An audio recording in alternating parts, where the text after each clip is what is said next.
I say without hyperbole, I think the Lorecraft series is actually the best thing I've ever made on this show. Make of that what you will. Okay, so I'm going to look up the recipe here exactly to make sure I don't screw it up. Okay, so I need to make V-Fire all the way down. Suramar is the third to last video in the entire series. So that's going to be in 2023. Just, you know. February, I want to say. What episode am I most proud of? Oh, I don't know. All of them, except for Desolus. Desolus sucks. Yeah, I saw, Ross. Negative to gameplay. Okay, we have an S crystal. So now we need to find Herondale, who I don't know who that is. Which one of these is Herondale?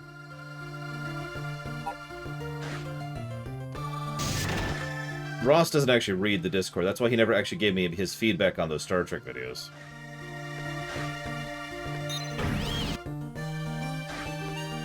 Hey there, what? Is that an S crystal? That's a real beauty. I'll trade you for a sub-tank. Yeah, thanks. I mean, worth it. Sub-tanks are worth it, so... Now I need 1,000 energy crystals before I can evolve the thing again, so... Apparently someone doesn't agree, Savacalm, so... Savacalm? Oh, the thread disappeared. Oh. That's weird, but whatever. The reason you would want to go to Desolus that's not Martin. In all honesty, the Cataclysm quests aren't bad there. There's foreshadowing of Vashir there, and there's kind of a follow-through of a really background, like, D-list plot thread about the Cenarian Expedition and the Cenarian Circle, which ties into Zangarmarsh, Bellwood, and Desolus, specifically. That's about it. Unless you happen to like centaurs. And nobody likes centaurs. Especially the centaurs.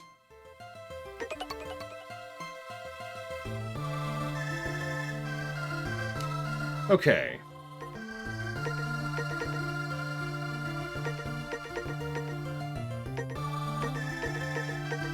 I guess we only have 2 left. Okay, sure.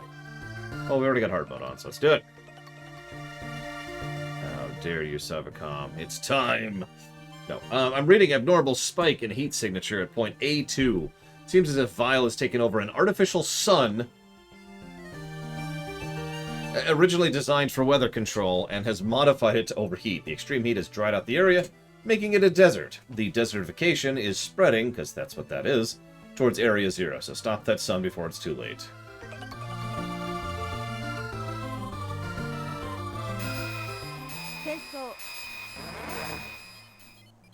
I mean, I'm with you on pledges being weird, but I don't get, like, why that's controversial. But then again, I don't know why anything is controversial. Like, I mean, the sequel trilogy is controversial. What the hell do I know? The temperature is rising rapidly at your location. Even you won't be able to last long in that heat. Once your armor reaches 100%, you will start taking damage. That could be awesome or terrible.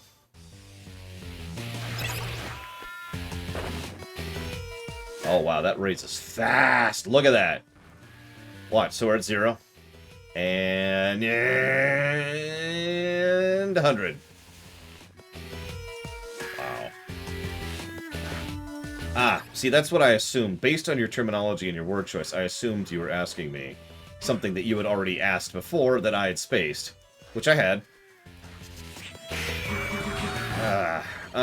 Which games were you thinking about funding specifically in the Turrican series? Because if it's anything on the SNES, then that might suck to get a hold of. But we'll see.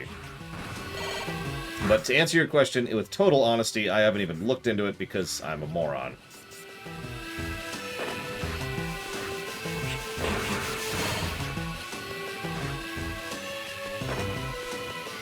The Flashback collection on the PS4. Right. That's why I had to look into it, was because I would have to shut everything down and rejigger all my cables and completely switch over to PS4 mode rather than just, you know, be this.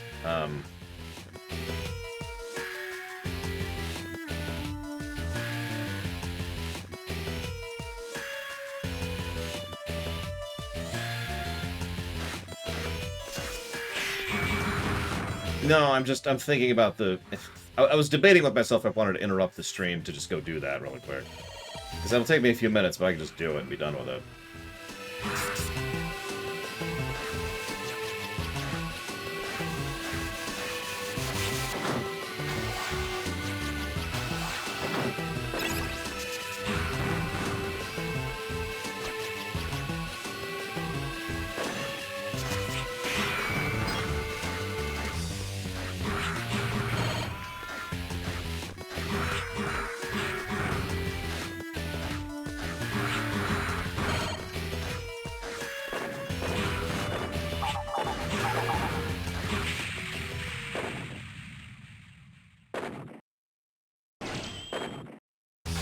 Well, either way, if it's a PS4 game, then I could probably get a digital copy of it, which would be the ideal situation there. So, assuming it's on the PSN and assuming it's on the PS4, the answer is probably yes. There's a pretty high chance. And I doubt Turrican is going to be a no for any other reason, so let's just consider this a penciled-in yes for right now. Okay.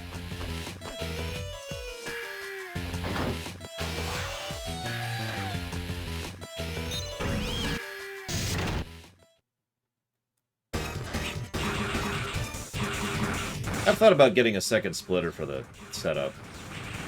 I haven't done it yet, obviously, because I just mentioned it, but I've thought about it.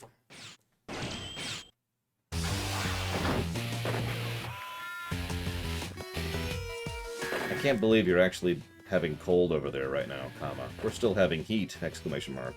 But you know how it is, period. I'm doing okay, comma. How are you, question mark. See, the biggest problem with getting a splitter is I need to get an actual legitimately good splitter. And it does need to have to be after the existing splitter, because the existing splitter is the only reason I could stream the PS4 at all, because Sony is stupid. And yeah, I know it's not actually Sony's fault, but I stand by that statement.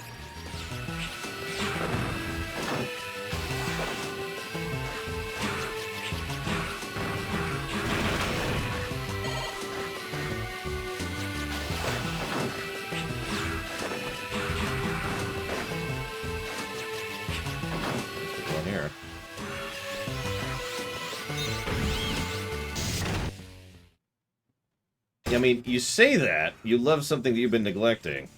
That doesn't sound like love to me. I don't know, maybe I'm the weirdo here. Okay, well then we'll go ahead and say that just yes.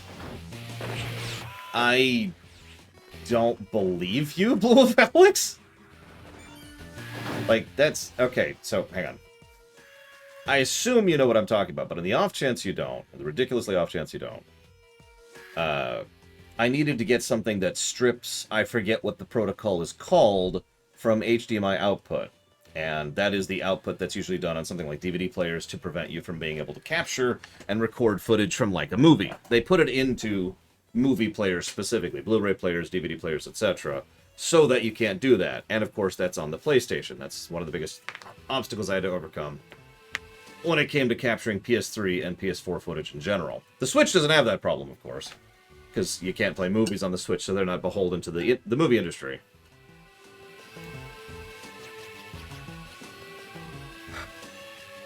I think so, Wolf Alex? I'd never even heard of the damn thing until I ran into that problem when I was capturing my PS3, and it's like, what the heck is this nonsense?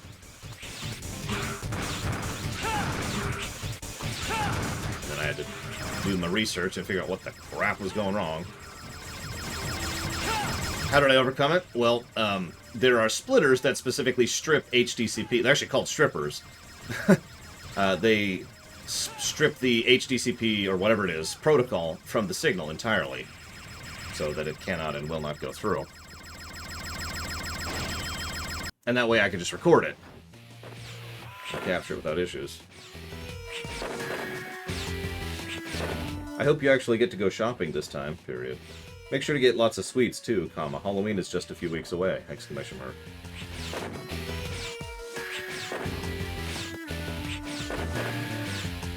But yeah, what I'll probably end up doing someday, I just go ahead and,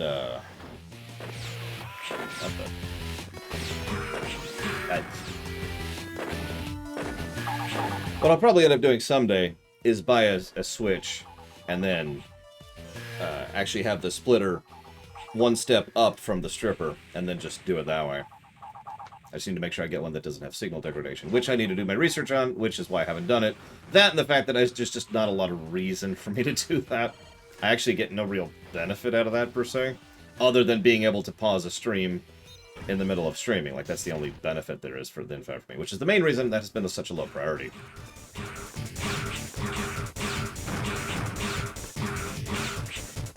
Oh my god, the just die, just die, just die!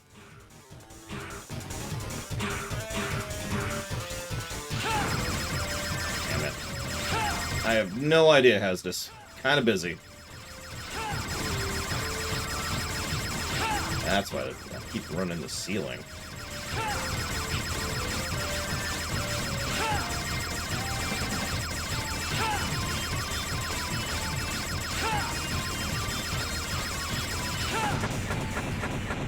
Okay.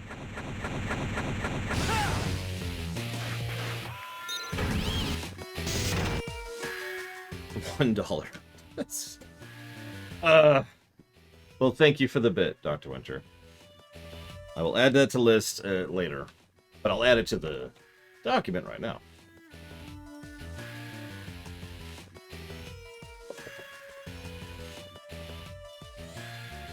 Now, I believe you, Blow Up Alex. I'm guessing that what happened here, this is just presumption based on lack of information, is that I have the setup for the PS3, which was the original reason I got that set up, and they either added an option to PS3, or they added an option to the PS4, which I've never looked into because, you know, I just already have a solution. And that's why I've never even heard of the solution you're talking about before.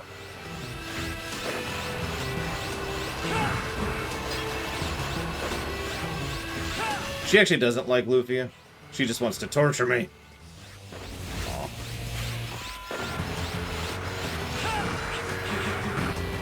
I'm being attacked with sand.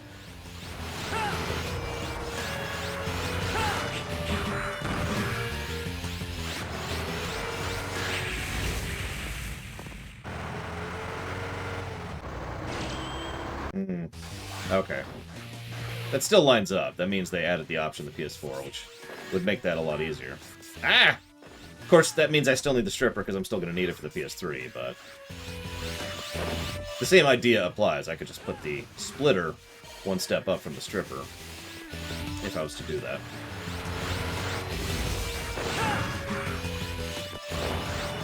Hell, I still haven't even washed my car. You want to talk about priorities?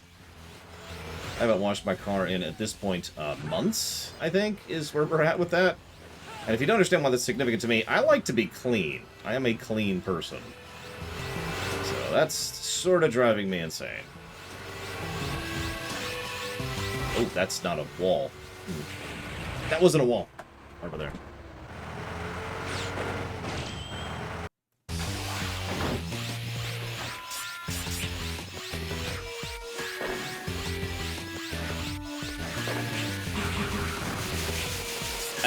Didn't even see what hit me.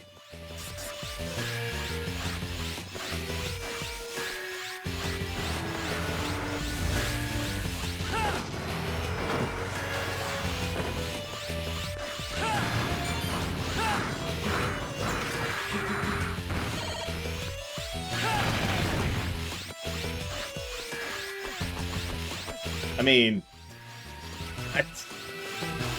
they're also kind of mutually exclusive, Gum Gum, but I'm guessing you did that on purpose.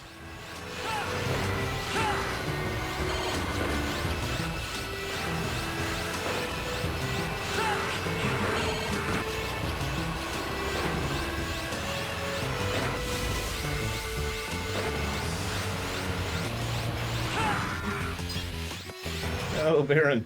No. Don't do it. Thank you, Baron, very much. In the interest of solidarity... no, I missed your question entirely, Baron. I'm sorry. Apparently I'm just falling behind in every aspect of my life right now. I'm getting a little stressed about it. It's partially my own fault, because I insisted on stopping streaming for 4 months. It's just... I will put that towards the Turrican Flashback Collection. You lack the ability to help me, Mr. Red. No offense. But that's okay, because literally everybody does.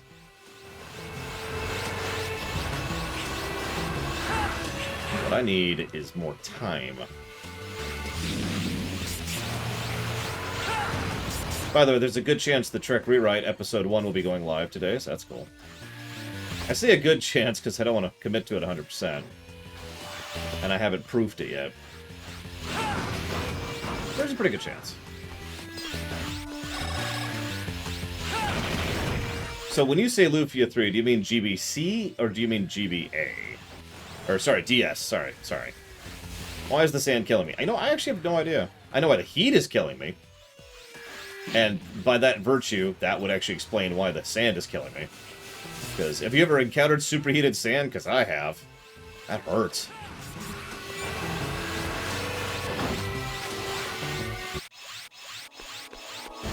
The GBC one. Oh my god. I might actually cheat that one out of the gate. Holy crap. I don't do the highlights anymore, Hazardous. I can't. I don't have time. You must be quite fired up to come this far. Ah, but you're not fired up enough for me. I want to see you sweat. I want to see tears. Show me everything you've got. I love making guys like you into charcoal. Okay. So it's actually Fire Moth. Oh, that's cute. And we're still fighting her in the fire death, so that's cute.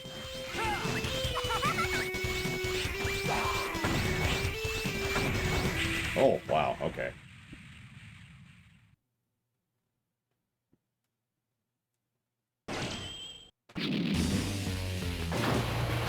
Yeah, but no one else can stream for me, Hazardous, or record ruminations for me. That's kind of on me, you know?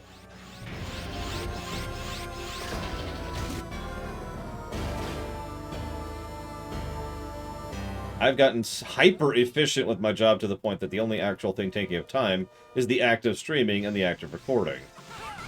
It's not really possible for anyone to assist with either of those processes.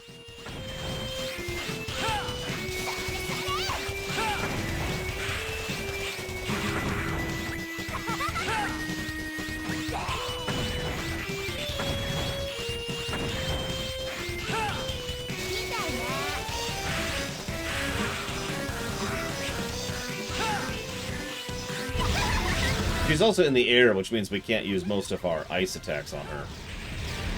We can use one ice attack on her, which I just realized we have. But not the other ones. Not that one, for example. Go!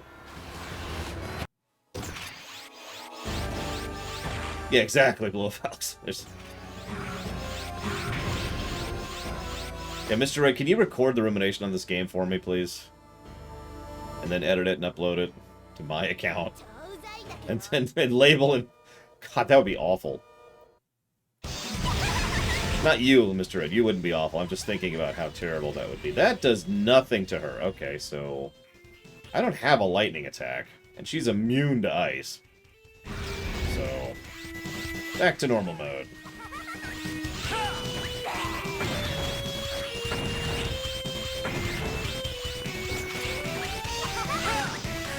Yeah, it's true, I do have the stab. Ironically, I don't think a team would help much. For the reasons I just listed. Don't mistake me, there's some paperworky kind of stuff that a team could help me with, but...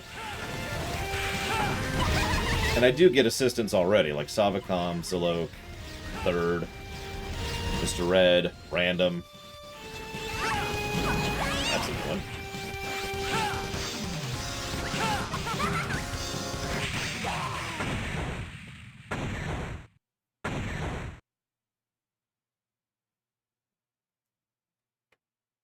Come on.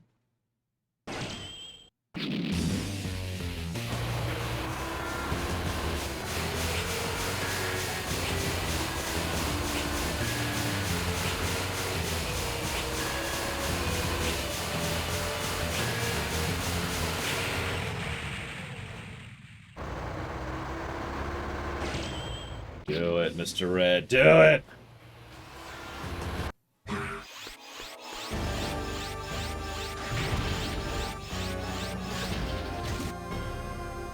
Everyone in chat, tell Mr. Red to eat the whole baguette. Ensure that all the carbs become infused into his very cell.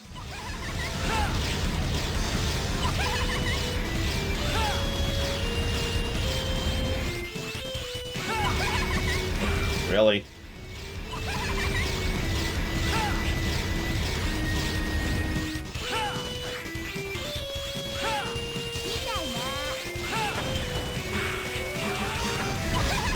Oh my god, I'm just getting the worst pattern here. Look at this. She's just staying up there like a woman. Oh my god! Look at this pattern. Oh, whatever. Die.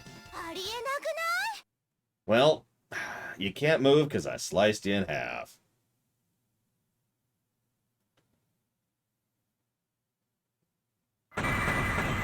By the way, I had 1 health left.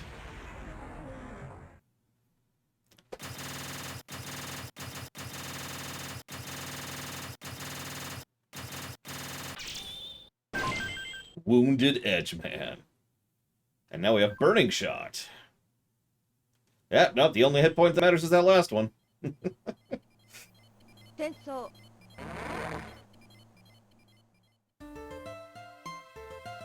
Welcome back. How are you holding up? Even for you, that level of heat is dangerous. I was so worried. I'm glad to see you're safe. Seal, please. Please. I did not get a lot of energy crystals in there. My gosh. Alright, so let's see. So now we have all the shots.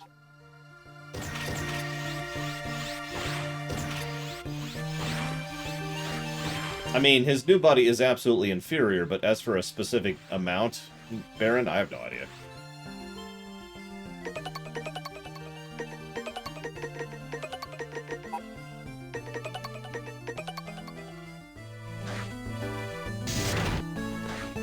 I mean, if you're asking, does it make sense for a war to cause martial law, then yeah, Gum Gum, absolutely. Oh wait, no, I don't. Right.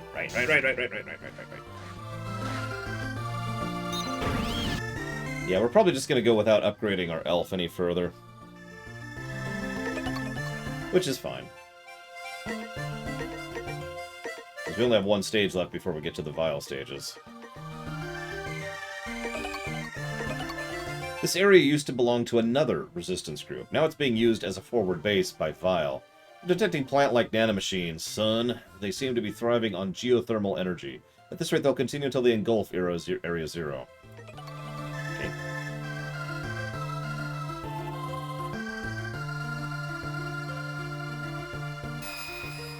Okay.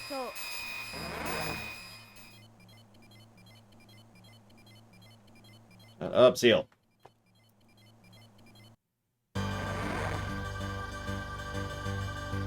This area is overflowing with nanomachines. Nanomachines vines blocking the way can be cleared out with the Buster or Saber, or even just plucked with the Zero Knuckle. Plucked, huh?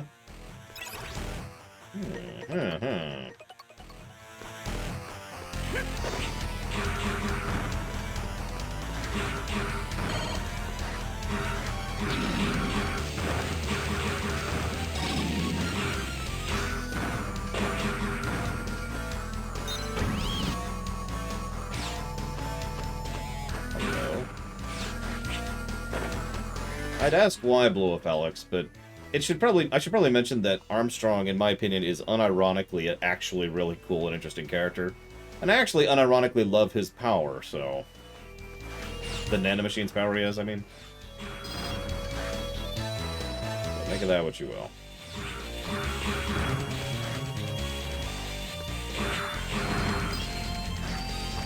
Oh yeah, the fight itself is legit, too. Give me that. Come here, come here! Rip.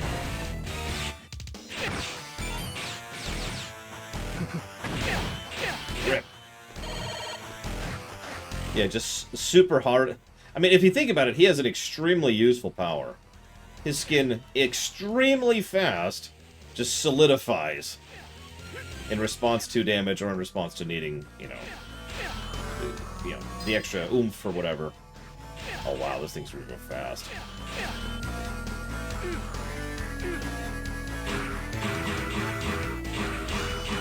Look at that.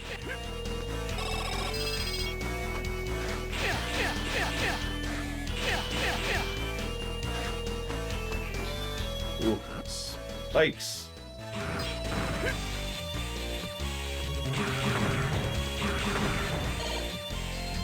What's funny is no one's ever like, "Are you still human?" Even though 100% of your body is infused with nanomachines. Oh yeah, exactly. It makes perfect sense. It's actually a surprisingly logical use of nanomachines. Certainly makes more sense than half the other nonsense that happens in that game.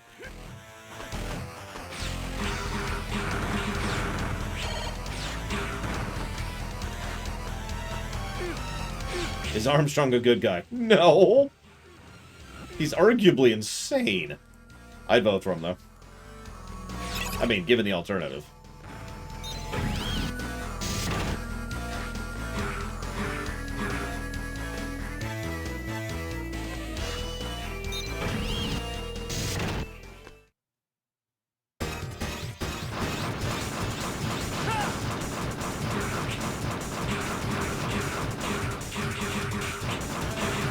So we're fighting the squid in Ocarina of Time here.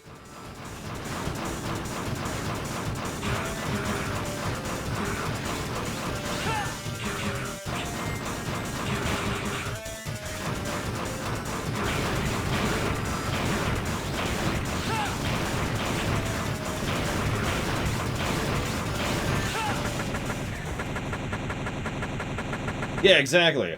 Imagine he gets up there, starts debating the president. Mr. President! Ah! You got my vote.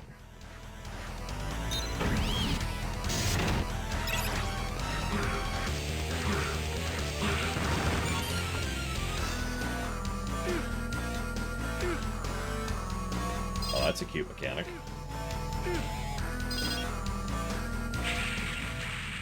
That's a cute mechanic, too. Yeah, he played college football. Or gridiron, if you prefer, which I do. Because it sounds cooler. And it's more clear. But it also sounds cooler.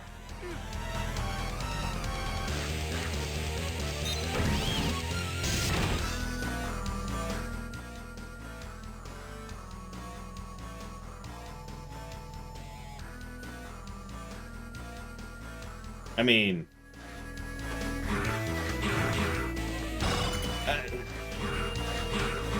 no, that actually doesn't make sense to me, Gum Gum, but it's probably just because I'm not getting it. Like, I'm curious what exactly the issue is with transitioning to a different governmental... not even a different governmental type, just different people being in charge, you know? Let me save! There we go.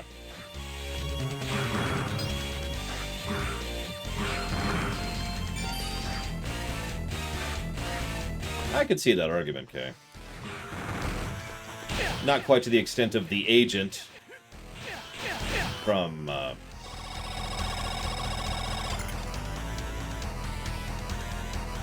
Firefly. God, that took a minute. It's not even called Firefly, it's called Serenity.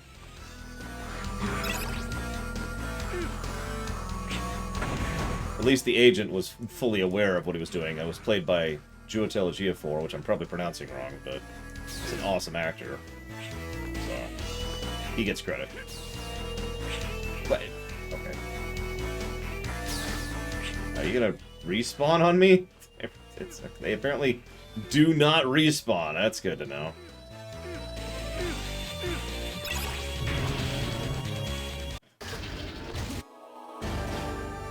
You know, that's true, Kay.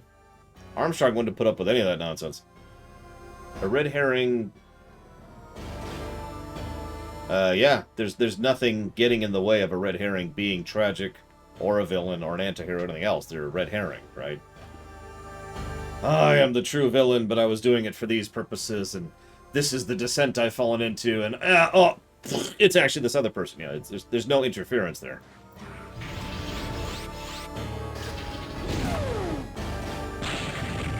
What? Oh my, I thought a rat wandered in, but it was just you. You're going to a lot of trouble for the environment. Too bad that trouble has been wasted. You have no hope of stopping Ragnarok. If you're just going to waste energy, give it to me. I'll drain you dry. Anyways, advice on how to write that? I mean, any advice I could give would be so vague as to be useless. But I could give you really vague, useless advice. And then he yelled at it on my Tumblr for it. I am covered in honey. Get off of me. I apparently cannot remove the honey from my body. I'm just honey now. Ladies and gentlemen, Zero is now honey infused.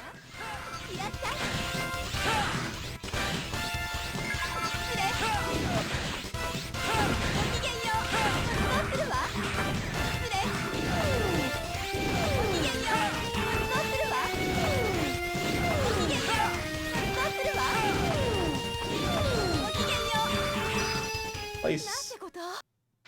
Also, actual one-shot. I'm a flower cut down before I could blossom. Lord Vile.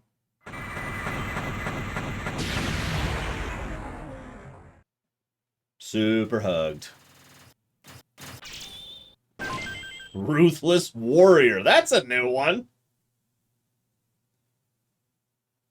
Oh god, I've played that game, Valvedrix, but it's a streamable game. Yeah, they all talk, okay. I don't know Japanese, but they all talk. Oh, not at all, Trihexia. In fact, even if he knew, I don't think he'd give a damn. Excuse me. I will add... Come on. Street Fighter. Come on. Be Mega Man to the list. And it'll never get funded. I mean, it's a short game. It might get funded. It's like a 4-hour game at tops.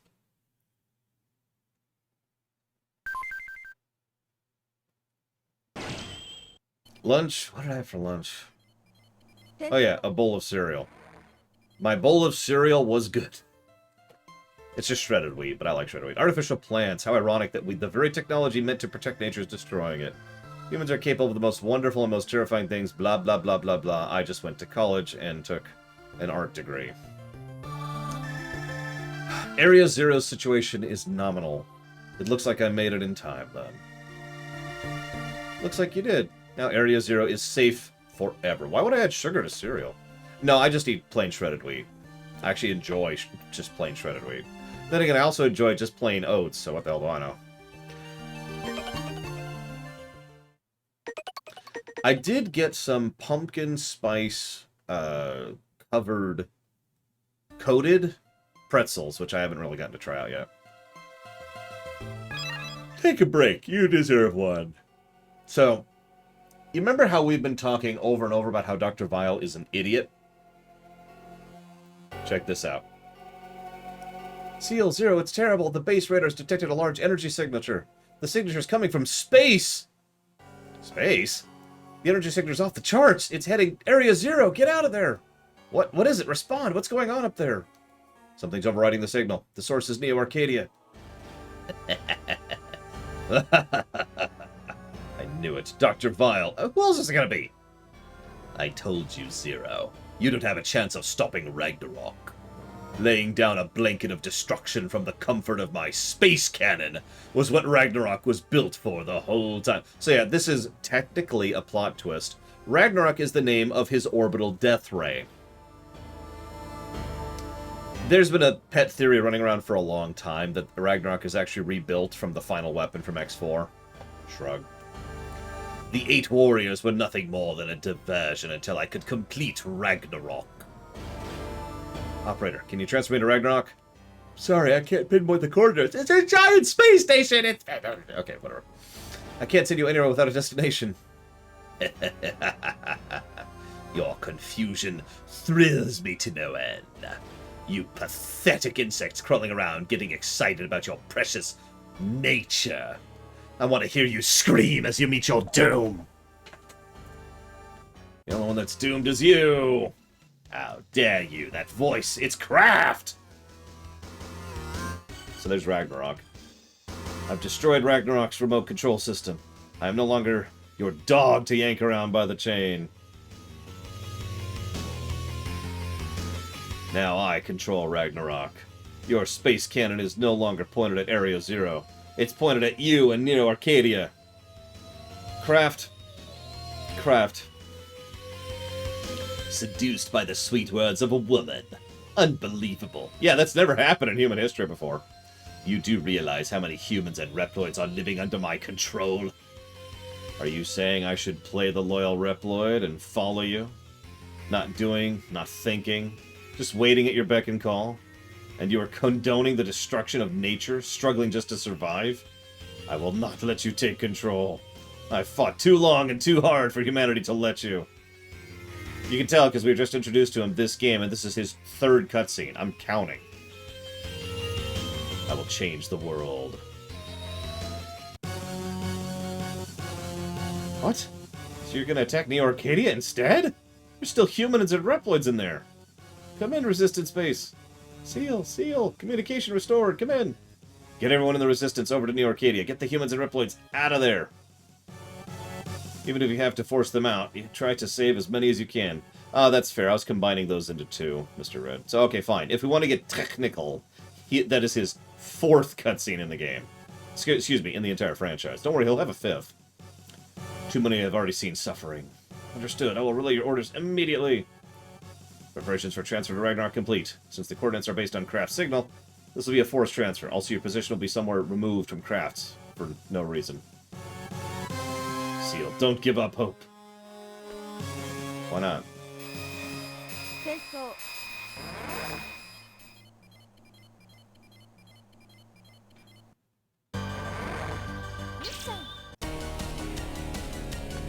Whatever. Dumb story. Cool music and gameplay. Also known as a Mega Man game. No, Mr. Red. Tell you what, the moment you hear that I died horribly via suicide, you can give up hope. How's that sound? We'll compromise. Oh yeah, while we're here.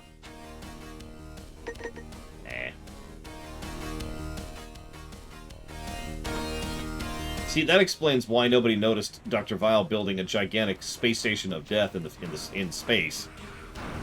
It was labeled Kitten Orphanage. See, I say that, but he is legitimately not smart enough to think about something like that, so I take that statement back. He's a moron. Waste. Could do that. In fact, I think I will.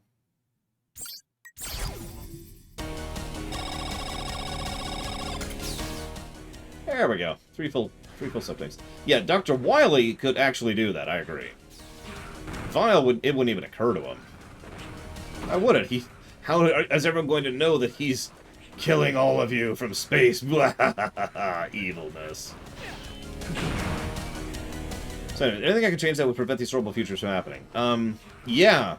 Don't make millions of Reploids based on an unproven model that you don't understand, Dr. Kane. There you go. Fixed. Done.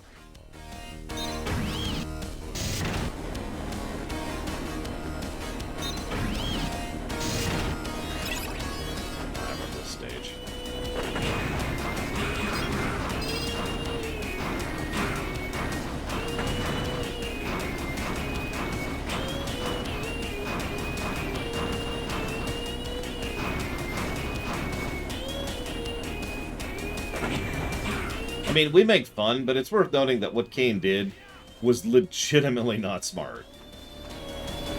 What's really sad is there's a whole story there, that, theoretically, I should say, hypothetically, that's never been told. Why did Kane do that, right? Why did Kane rush the Reploids out? Never been explained. I feel like you could do an entire story arc just around that, but whatever.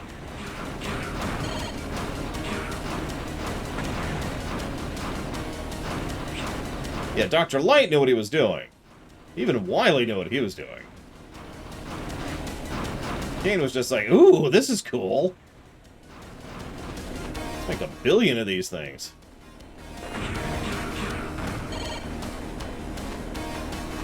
Yeah, it could have been a desire for recognition. Maybe he was literally in financial issues and this was his big break. Maybe he was desperate or undergunned. Or someone was shutting down his program. I mean, there's all the options, you know?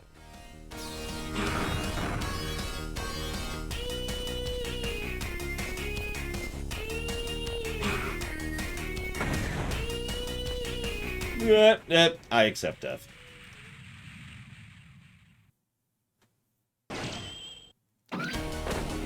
Yeah, Kane was actually an archaeologist. So think about that if you want to.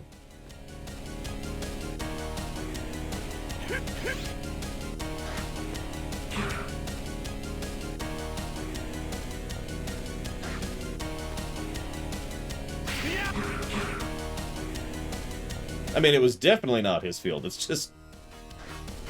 Why'd you do it? Why'd you jump into the pit, Zero? I mean, why'd you do it, Kane? To be clear, I don't think there's any malice in Kane. I really don't. Everything we've seen indicates that Kane was, you know, it was Dr. Light too. That he was like kind and tolerant, understanding, all those good, wonderful things. He just vanished from existence after X3, but let's not question that.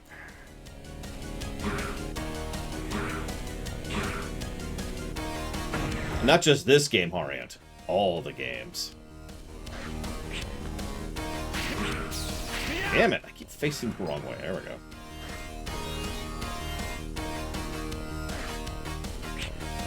Okay.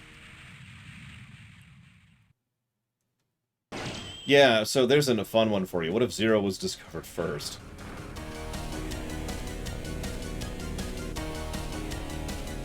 Like, obviously there's some pretty changes there, but my point is, a Reploid wouldn't have found Zero, because Reploids wouldn't have existed. Why didn't you... Whatever. Because Reploids wouldn't have existed. Reploids are based off of X. So if they never find X, and all they have is robots, then what would have happened is just the Wily Wars all over again. Because Zero would have gotten out, nothing could have been matched his level, and he would have spread the Maverick virus to all the robots. And then what? You know?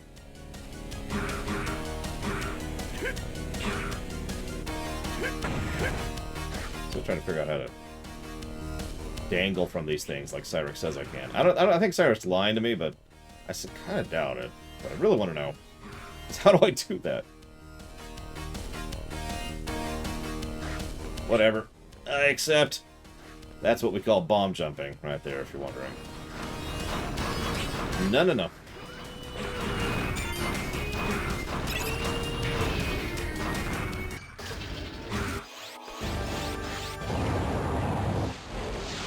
And it fires.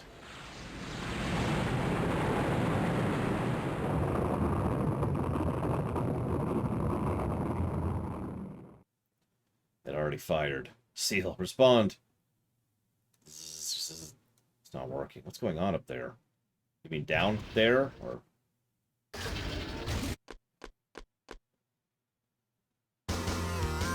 Zero, what are you doing here? I won't let you fire again. You were after Vile, weren't you? Ragnarok is charging up for a second shot. This'll change the world and the people in it. Do you think Nij would approve of what you're doing? I know what I'm doing makes me seem like Vile. Dude, you are the king of bad decisions. I'm going to serve literal Hitler, except worse in several ways, in order to make the world a safer place for my one true love. Wait, I have seen the light. Instead, I will murder most of the remaining human population and the overwhelming majority of the Reploid population in order to make the world a better place! I think I'm going to officially give a negative for Kraft. This guy isn't just a moron. He's actually detracts from the narrative every time he's on the screen. God dang. Just... Now, I gotta be completely honest. Yeah, it's Inuart. That's a great way to put that. What should happen, what would salvage this for me, is if Zero is like, oh, you're going to kill all those innocent people. Okay. And just walks up to him. Because that is what Zero would do. He wouldn't try to talk him down. He wouldn't be like, you should think about the future. No, that's what X would do. Zero would kill him because he's an opponent. He is an enemy. He has actively declared what he is doing, and this isn't even like saying, I'm gonna kill all these people. He has actually killed people as of now. The Ragnarok has already fired. Okay, I'm good. I just... alright. Yeah, Renegade interrupt. Stab! I don't care if people think I'm a maverick. Someone has to take a stand and fix humanity's course. Okay, reality check. There's maybe a few hundred humans at Area Zero. Maybe. That's like the upper cap. The relevance of that is he's trying to destroy Neo Arcadia, which has a few thousand, possibly in the million range. Think about that.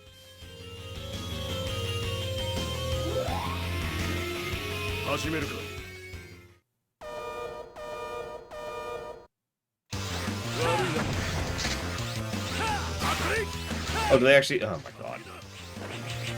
Never mind. I guess I should pay attention to the fight I'm fighting. Is he weak to something? I'm just idly curious.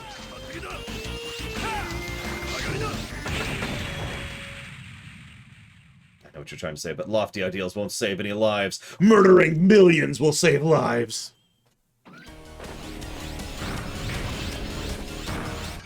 Listen, I'm just saying, Gum Gum, I'm not okay with murdering millions of people.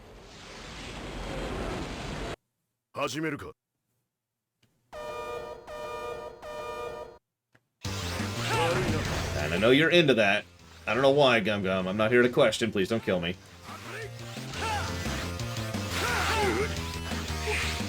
I mean, the problem is, the Mega Man Rewrite Project would probably have rewritten a lot of this from the ground up. Because that's how rewrite projects work. It's like asking me how I would rewrite an episode of Deep Space Nine. I have no idea. I'm still rewriting Enterprise, you know what I mean?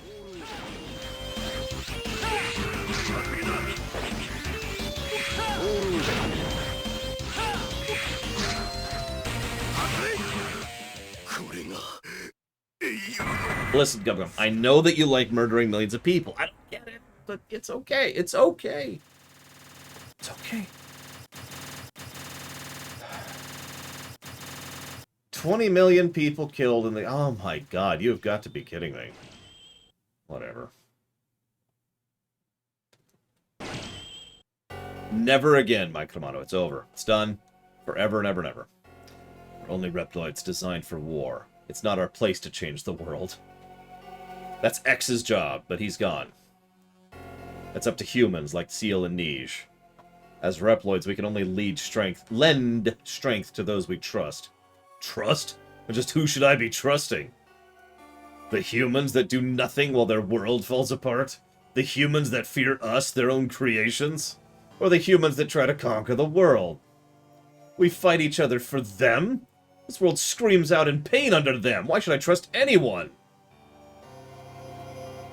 How can you trust them? How can you fight? Well, it's because I know what I'm fighting for. I made a promise to a friend I intend to keep. To someone who believed harmony between human and Reploid was possible. Now, I know that he probably means Seal here, but I gotta be blunt. I've always thought that it makes more sense that he's actually referring to X. I trust the humans that friend trusts. I see.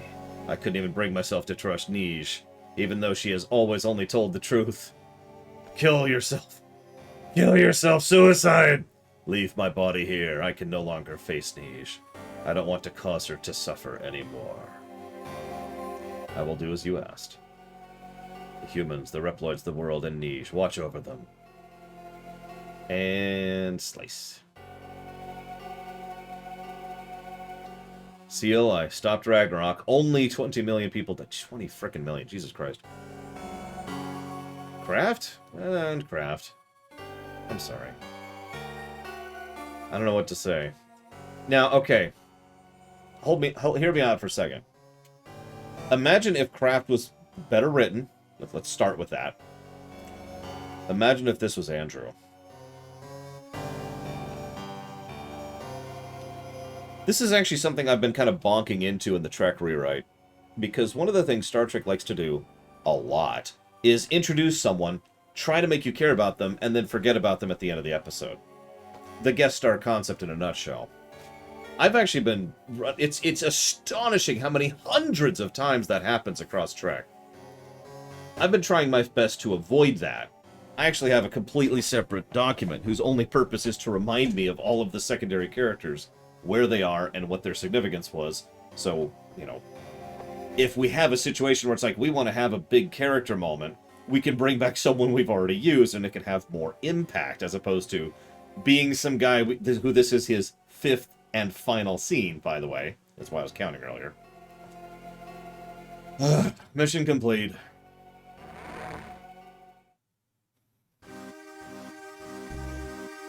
Culber team here. Mission complete, Seal.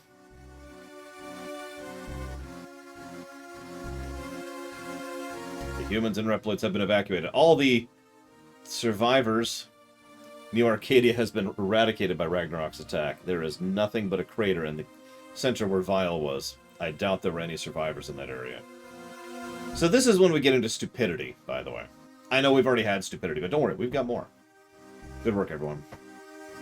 Need to search for any survivors. Acknowledged. Seal, are you okay? 20 million people just died! Why would I be okay? Incoming communication from outside line. It's from the settlement. I'll patch it in. 0. Yeesh. It was just like you said. It doesn't matter what I do as long as I keep fighting. I am no different from Vile.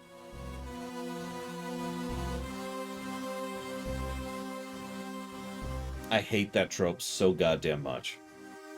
I hate that trope so much. I have done something, and therefore I am exactly as bad as this manipulative, sociopathic psychopath who tortures and kills for fun because it brings him pleasure. No, I'm no different from Vile because I had to fight a person.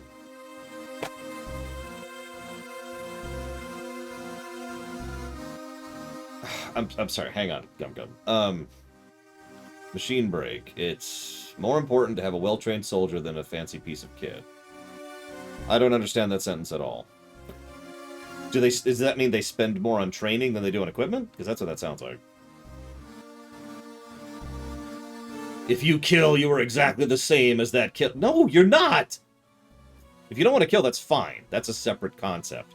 But don't try to insult me by saying that if I'm staring at Hitler, and if I shoot Hitler in the head, that I am just as bad as Hitler. That's bullcrap. Even ignoring morality. Let's just throw morality out the window for a second here. Just in base mathematics, that's not how that freaking works. It's also insulting to both of us to equate all the crap they have done with me shooting one person in the head. And that ignores things like motives and reason and just... Oh, anyways.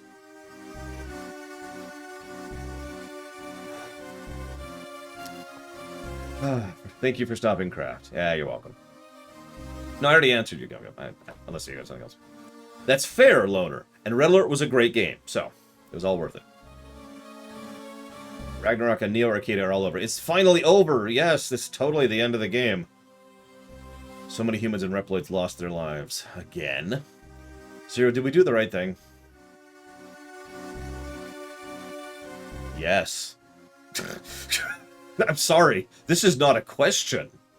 But I understand, Seal. You're probably struggling under the weight of this, so I'll give you some slack on that. And then Ragnarok fires a second time. Now, you remember how I mentioned that Dr. Vile's an idiot?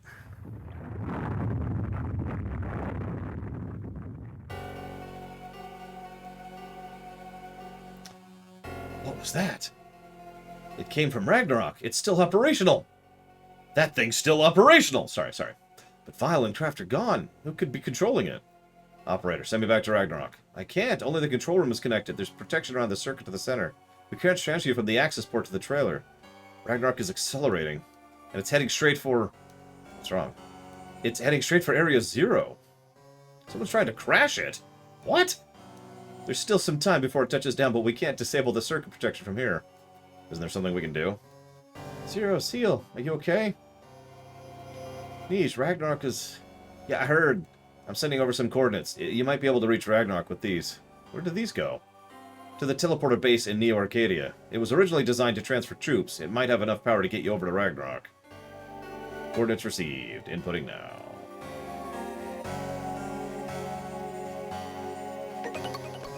So, in case you missed that, Dr. Vile, who of course lived, is on the space station, and... Damn it, Malachor. And he fired a warning shot for literally no reason, other than the fact that he wanted people to know that he was about to crash into them and kill them all. He will also go out of his way to allow Zero to penetrate into the station in order to face him, because he thinks that there's nothing Zero can do to stop him. No, he didn't miss. He just shot wildly. I'm coming. It was a warning shot. No, his actual plan is to slam the station into Area 0. Now, if you're wondering why he would want to kill himself like that, please remember that Dr. Vile just took a direct blast from Ragnarok and was fine. That's the other stupid thing, by the way. One of the things that fiction likes to do, which I don't care for, is it likes to treat superpowers like rules in a board game. Okay, fair enough, sorry. But you get my point. He could have fired on Area 0, he could have fired on the Resistance base, he could have done anything else, but, you know. But yeah, rules in a board game, right? And the way I say that is, in a board game, rules are just true. Right? It doesn't matter the logic, doesn't matter the reasoning, doesn't matter how it works. And a lot of fiction does this. How do you can't beat the Borg because they adapt, that's the rule. You can't kill Wolverine because he regenerates, that's the rule, and just so forth and so off, right? So Vile just survives this ridiculously powerful attack because some people a century ago gave him a suit that regenerates his body, and therefore he could survive that attack. Bull crap.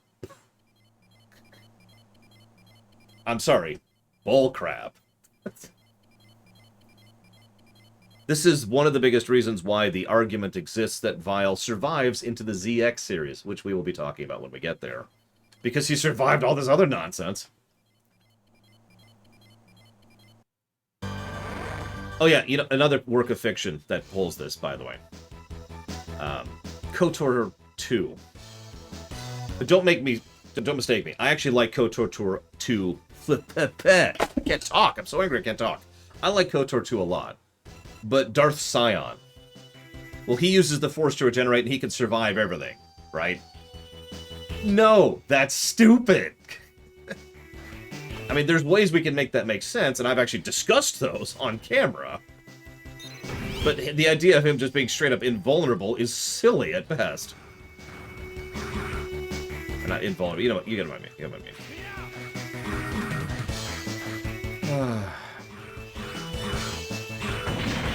Yeah, the funny part, some of the comics, so I mentioned the Wolverine thing, some of the comics have actually played with that idea over the years. Ways to kill Wolverine. Yeah, invuln's the wrong word. I'm having trouble thinking because that whole cutscene sequence was so bad. I don't know what I'm doing. I need to give a negative. That pissed me off so hard. That is the definition of a negative.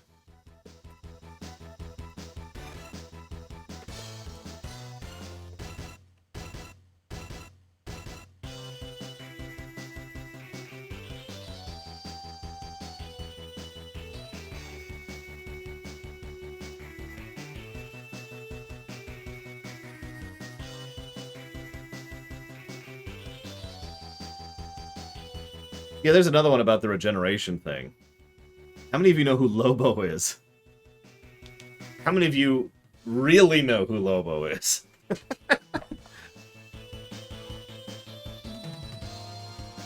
Yeah, no kidding, Baron.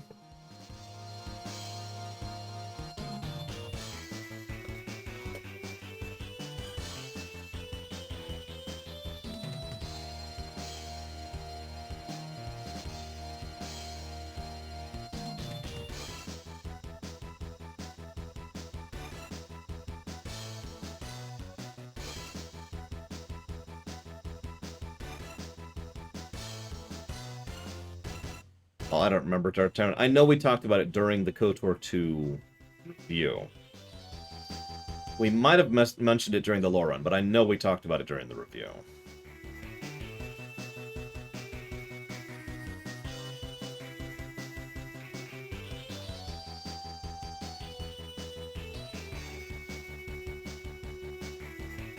I don't know. I've seen... I shouldn't say that. It's a spoiler.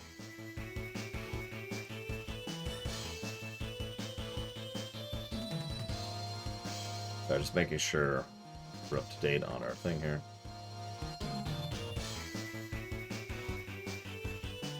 Yeah, Lobo... So, okay, the reason I phrased that question that way... Lobo was making fun of Wolverine. That was the original intent behind Lobo.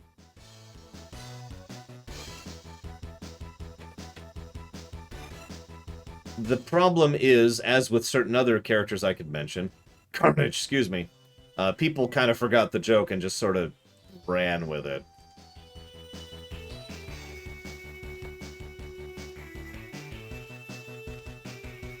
There we go. Okay.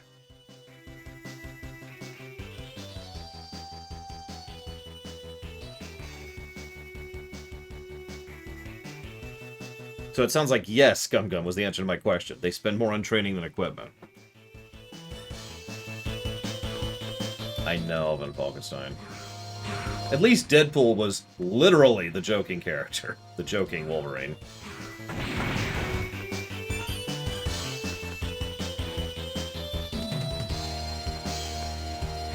At least this game has some good stages and legit boss fights, you know? I'll give you that, game. Carnage is one of those asterisk characters for me. When he's good, he's great. And I will absolutely acquiesce to that. And then there's the rest of the time. Do note I haven't seen the movie yet, so I don't know how he's done there.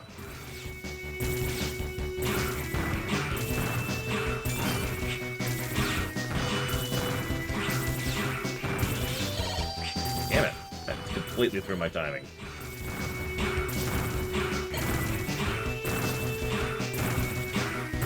Oh, I should probably do this.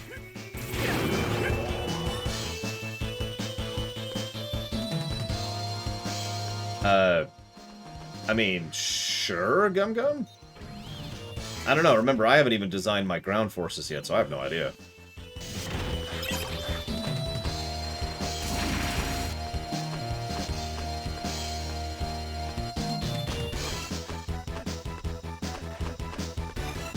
I mean, yes, exactly, Trihexia, but both the game and, well, frankly, several people have long since treated Scion as if you could throw him into a star and he'd be fine, you know? How would I redo this story? That would depend on my goal.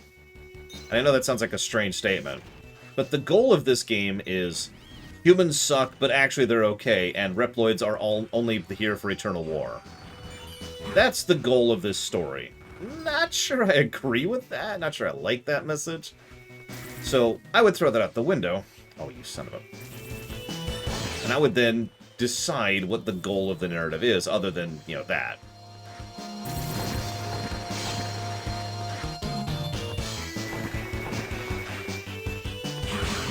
I mean, hypothetically, anybody's spirit would survive a star in Star Wars, since, you know, they have that energy side of their existence, the soul. Yeah, exactly. The goal of this game is to make sure they don't do 0-5. I mean... But you get my point. There's a narrative for purpose and function behind all of that crap. So what would I do?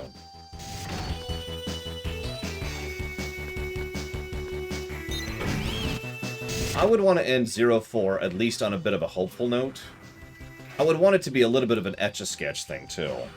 Just, you know what? Let's actually, no really, cut off all of this crap and reset the board a little bit so that people can actually recover. And you know, set the stage for ZX, right? The post-post.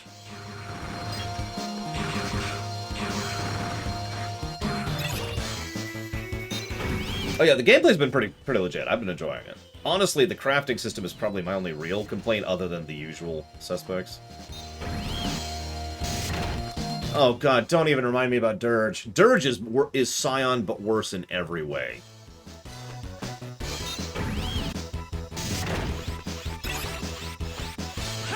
Just don't even talk to me about Dirge. He's honestly probably my second least favorite character in Star Wars.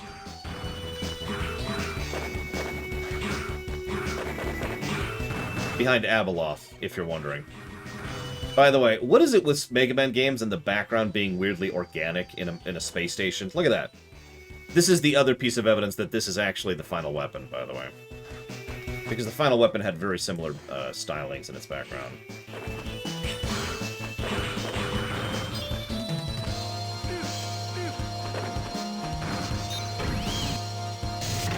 Abeloth with a B as in boy.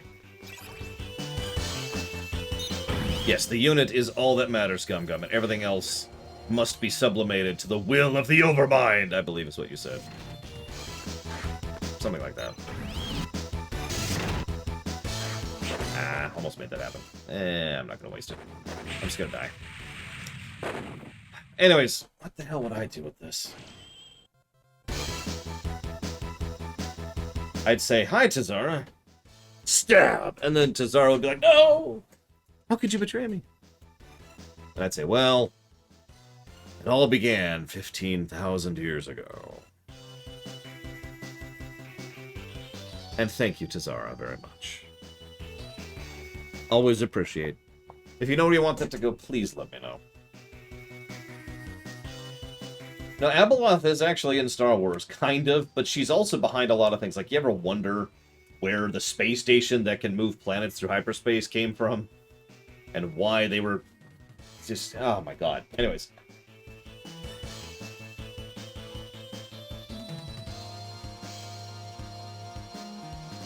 I don't have any thoughts on that, Gum Gum. I mean, you're just telling me an order of battle. So, it's an order of battle. It's not the gun I would use.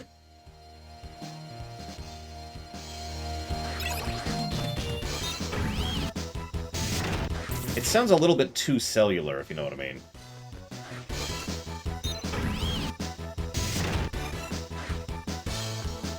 But yeah, Dirge sucks, Abeloth sucks, moving on. I'm sorry, I don't mean any insult to anybody who loves those characters, I really don't. If you like those characters, that's awesome. It is. I hate those characters.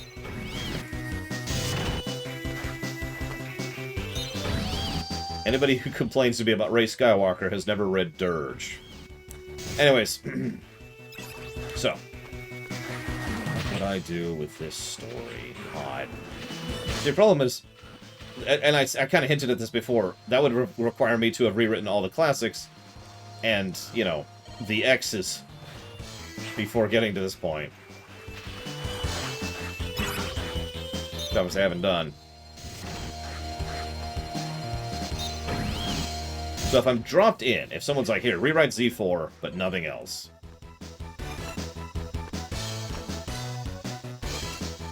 Come on.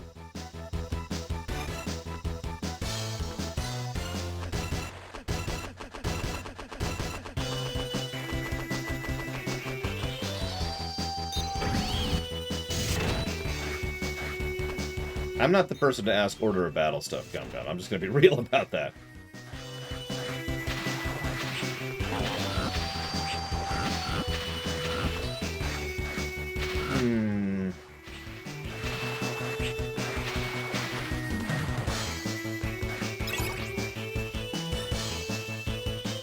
Well, that's valid, Gum Gum. I'm just saying, you asked how does this sound, which implies you want my feedback. And I'm not the person... It's like asking me about the reticulated ganglia. I can't give a good feedback on that, you know?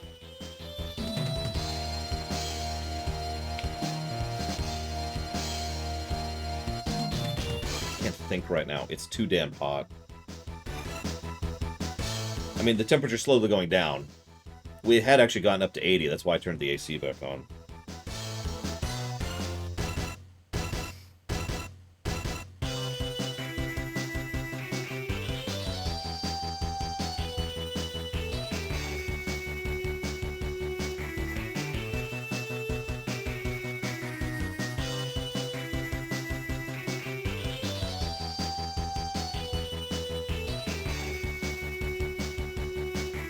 Okay. So, first of all, let's make it so that plenty of...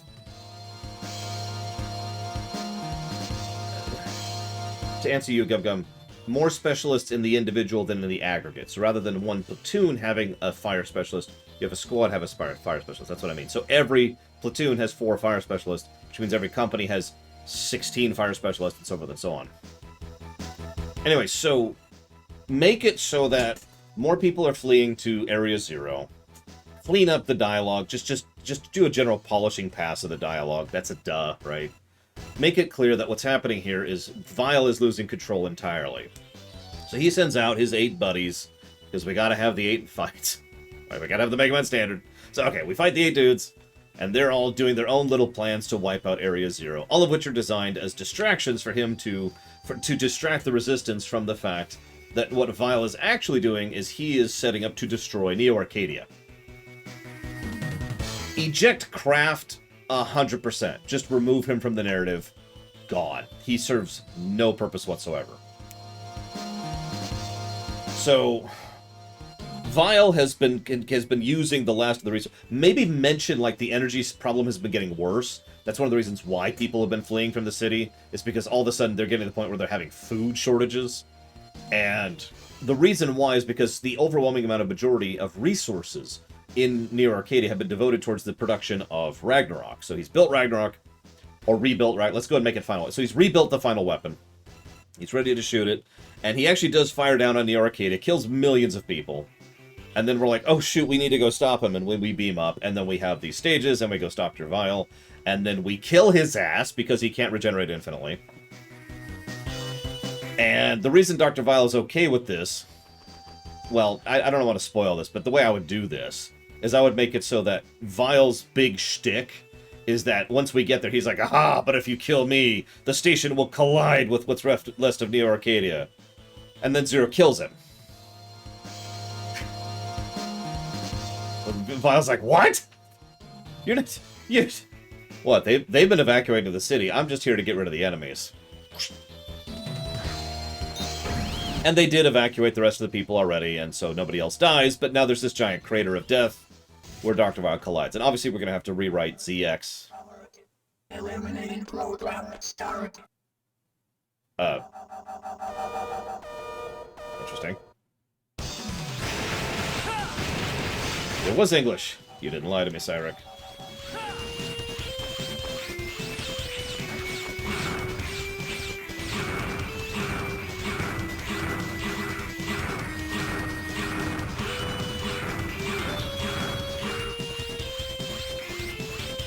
Oh, and I would also make it so that Vile is actually dead, and there's a no really on that. And that's why I say that we'd have to rewrite ZX, because we would have to acknowledge that.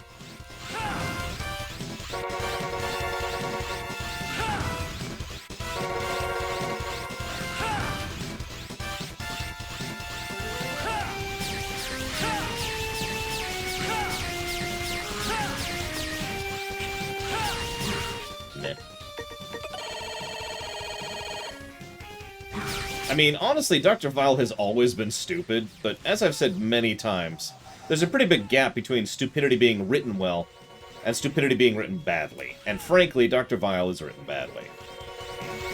Now, I know people disagree with me on this. I just don't care. I absolutely do think that... I can't think of his name all of a sudden.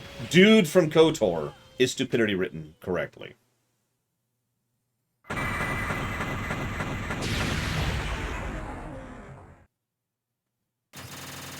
Malik, thank you. God, I'm a moron. That's just... Yeah, I was actually talking about this yesterday. It is harder to write a good Type 4 villain than it is most of the other types, honestly. Because the whole point of a Type 4 villain is that they have no redeeming features. In-universe.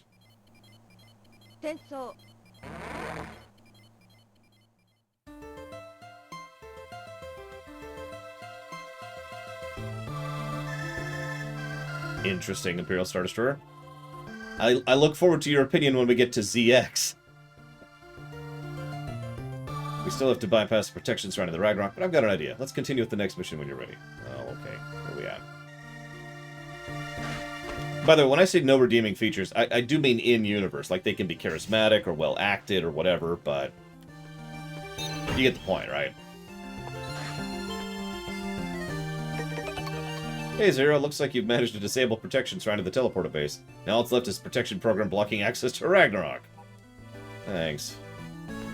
Well, I believe you, Imperial Star Destroyer. Like I said, I'm curious what you thought when ZX came out. And we still need, we need 1,000 crystals for that. That's not happening. Hey, Zero, why does Vile keep doing bad things? There's a loaded question. He used Kriya and Priya, too. I hope he gets what's coming to him. Well, depending on who you ask, he does or doesn't. Hey, you're going in a Ragnarok from the teleporter circuit? That's nothing. I've experienced, so I can't tell you much about it. Yeah, no, ZX doesn't actually... Spoilers! ZX doesn't really combine 0 and X. It's... We'll get there. Probably tomorrow. As long as Retro Justice doesn't donate right now. If he does, then we might have to cancel tomorrow's stream.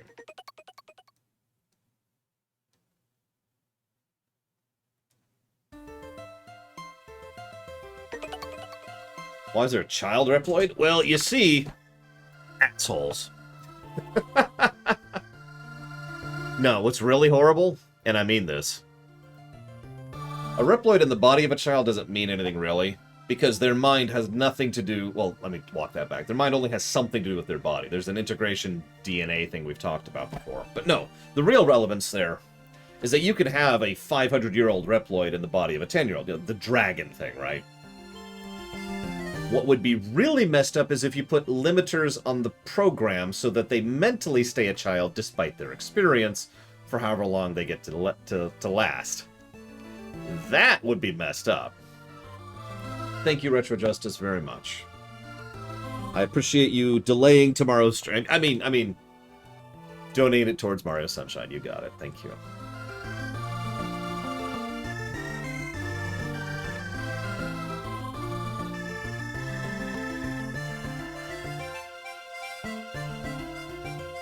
I said thank you, Retro Justice. I'm guessing you didn't hear my earlier joke. No, I haven't had time sack theft. Meh.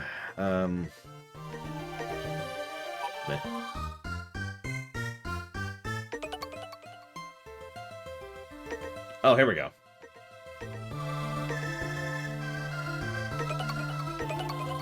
Using the teleporter base, we can transfer you to Ragnarok, but you'll have to disable the protection around Ragnarok on your own. How do I do that? Well, use your lightsaber. I'm sure it'll figure out. Somehow.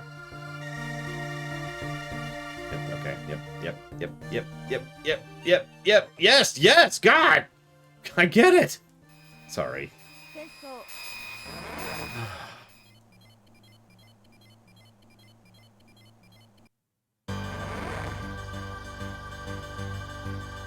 So this is the inside of the teleporter circuit.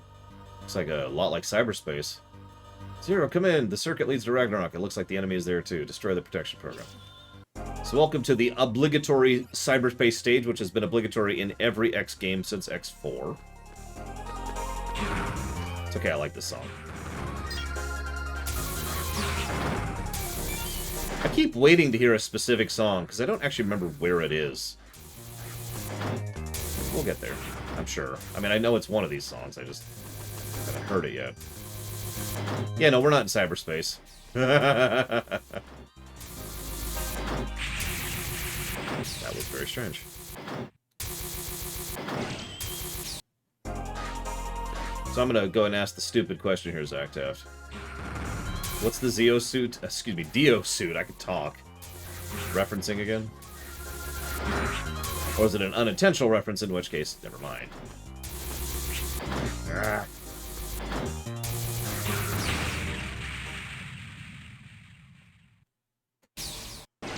What's wrong with me?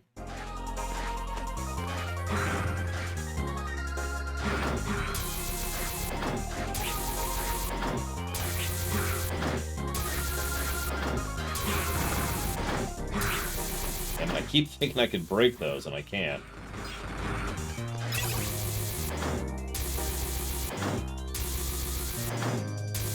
I mean, near as I can tell, Gum Gum, that's the exact opposite of what the Galactic Empire did with the Stormtroopers. In some of the continuity. Like, in the AU, the Stormtroopers are trained to full battle readiness from having just signed up in, like, a week or something like that. Some absolutely stupidly short amount of time.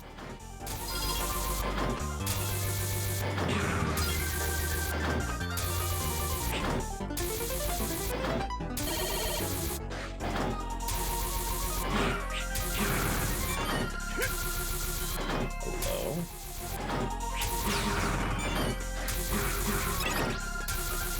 But yeah, and then they died to Ewoks with sticks because, well, let's be honest, because George wanted his, Vietnam parallel.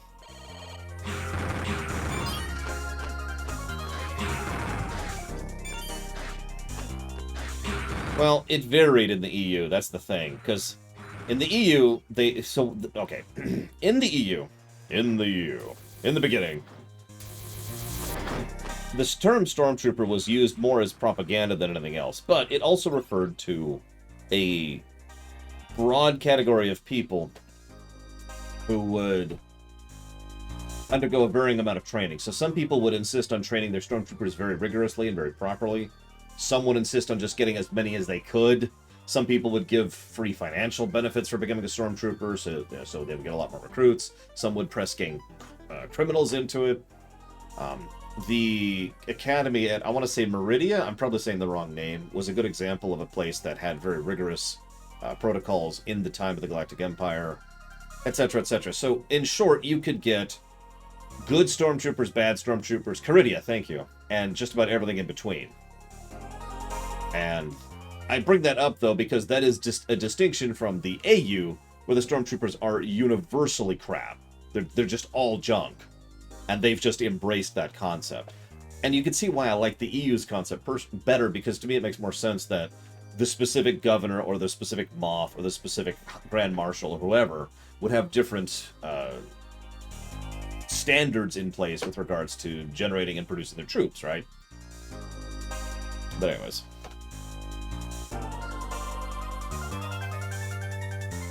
Oh, other gotcha, Zactef. That's what you wrote. Okay, I'm with it. Okay. Yeah, let's ignore the press ganging that was going on, too. Yeah, no kidding, Linnea Ruth. We don't talk about the First Order. We really don't. I mean, you can. It's no longer a forbidden topic, but I ain't gonna talk about that nonsense. I've already had my anger quotient for the day, thanks.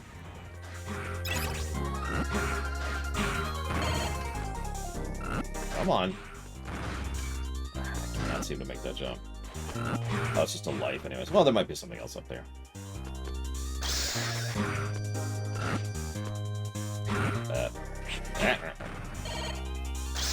Yeah, I've never heard of it either, Von Falkenstein. I think it's some fan fiction. Sorry, I said I wouldn't say anything. Oh, there we go. So, you know, the funny thing is the First Order is actually fan fiction. It's just in-universe fan fiction. It's Kylo Ren's fan fiction. Think about it. Hey, I figured it out. I'm amazing at hitting a button. No, I think he could do it, Zactef, if he had a good reason to. After all, isn't the purpose in fighting to quit, you know, to end the fight? Isn't the purpose in fighting to end the fight? I think I'm saying that right. Listen, all I'm saying, Savicom, is that Kylo Ren is a bad fanfic author. That's all I'm saying.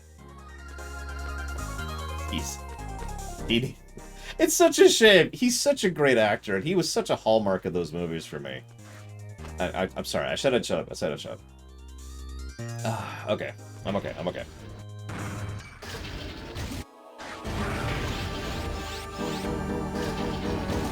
We don't talk about Xenos. Or how many negatives he's gonna get. This is the protection program? Beep, beep. Circuit intrusion detected. Protection eliminating. Destruction, intruder, Death Doom. Death Doom engaged. Oh, I see. Okay. Yep.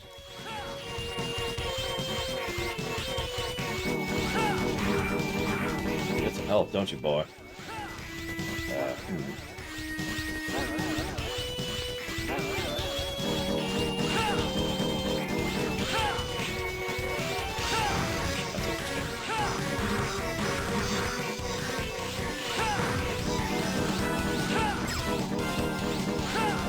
Notice this is the closest thing we get to a devil character in this one. I think. I could be misremembering. So ignore me if I'm an idiot. Like you do.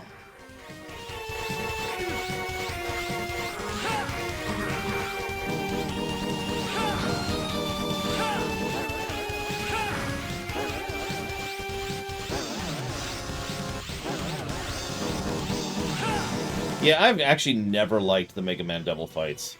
I'd have to really struggle to think of any of them I enjoyed. There might be, like, one somewhere. But I didn't like the one in 1. I didn't like the one in 3. I hate the one in 3! God, I hate the one in 3 so freaking much.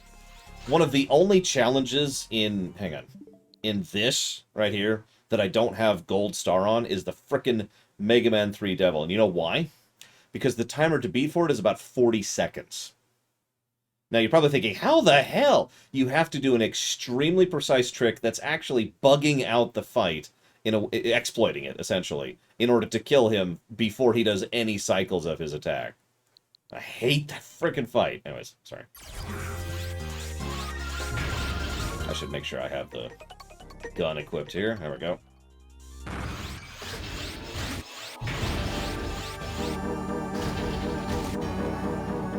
Cutscene.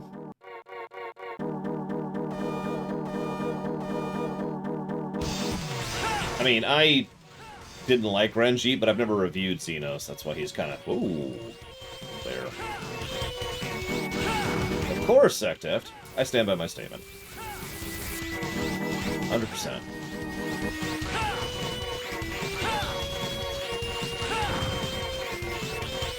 Of course, I'm also thinking about the MCU Stark, aka the only Stark. The only one!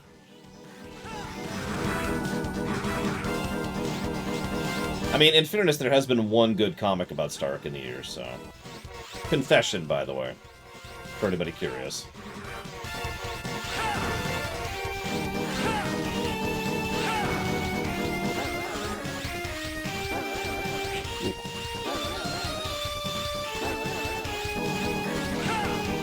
The X5 one, I remember beating my ass. That's all I really remember about it. The X5 Devil fight. I've also kind of always thought it was weird that they decided to call these things devils. Like, they're slime monsters. Why are they called devils? Does anybody know the answer? I should research that for when we get to the classic games. Why are these things called that?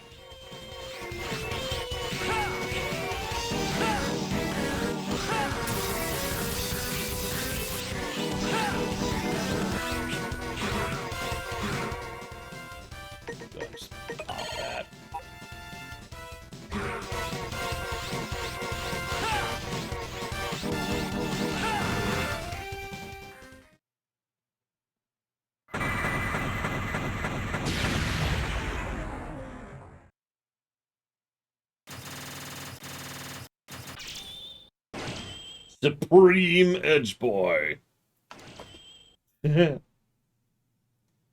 Protection has been disabled. You can head to Ragnarok anytime. Now come back. But, okay. If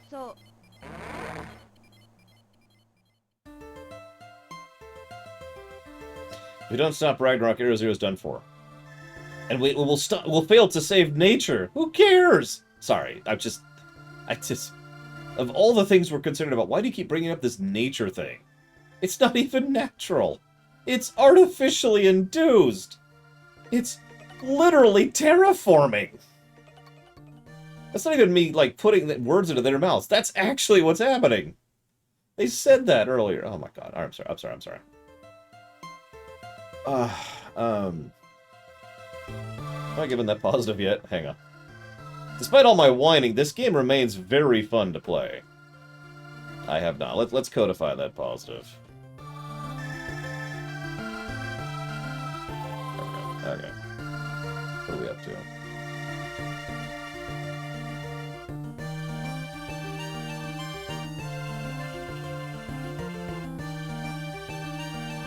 I mean, we will see that, Mr. Red. It's just, I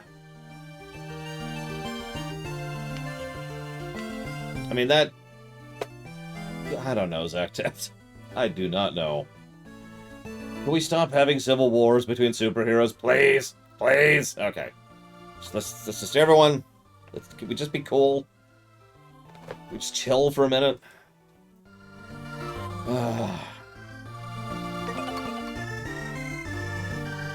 They make money. Not enough! Okay, Ragnarok Core. I believe this is the final one. I think we're about to beat the game. And then I'm going to have to, like, sit and process a minute, because the rumination on this is going to be a weird one. Anyways, if we destroy this, Ragnarok will break apart. With both Vile and Kraft gone, who could still be running Ragnarok? So, the last boss is extremely random. I want to get that out now before we get to him, because the last boss has 10, I think? It's a lot. He has many different attacks. And now 10 may not sound like a lot of different attacks, but keep in mind, in most Mega Man games, the bosses have 3, maybe 4 separate attacks they use, right? This guy's 10-ish. And yeah, he picks which one he does completely randomly. This fight can literally run the gamut between being a complete joke to being control-smashingly frustrating, and literally everything in between. And yeah, sorry, as Cyric points out, some of them have variances depending on which mode you're playing in. This... Oof. So I'm actually curious what kind of luck we're gonna get. Okay, so, Ragnarok is speeding up. We're on a ticking top. Oh, wait, hang on, I want to hear this song for a second. Because I've never heard this rendition of this song.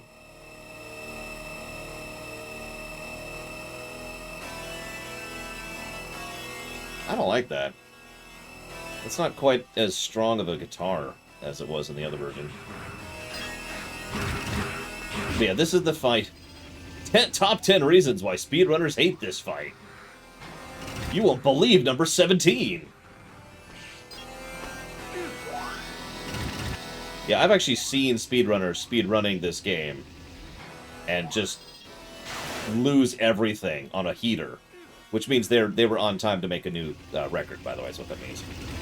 Because of the fact that they had bad RNG in the final fight. Now, credit where credit is due.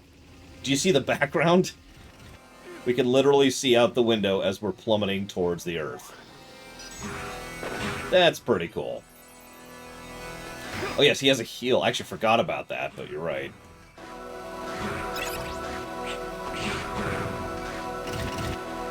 Now, the one thing that this game can do is not have boss refights right now. It's good. We're in a hurry. Wow. Sorry, I just got a message.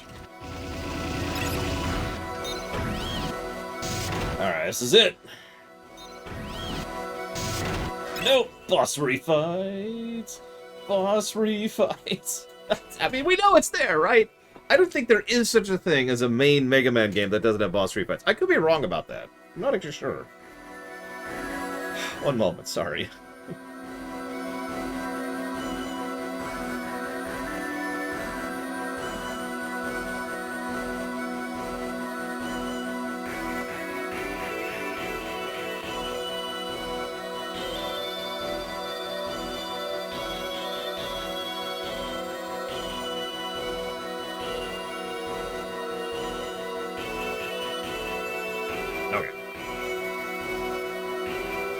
Is there a heal?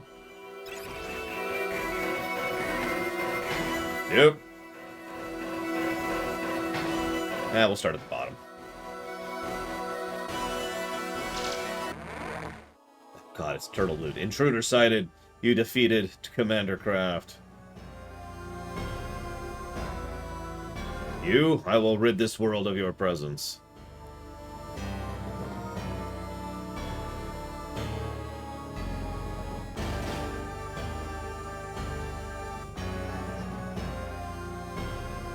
You just get to wait a minute. I'm talking to my sister. She's more important than you, buddy.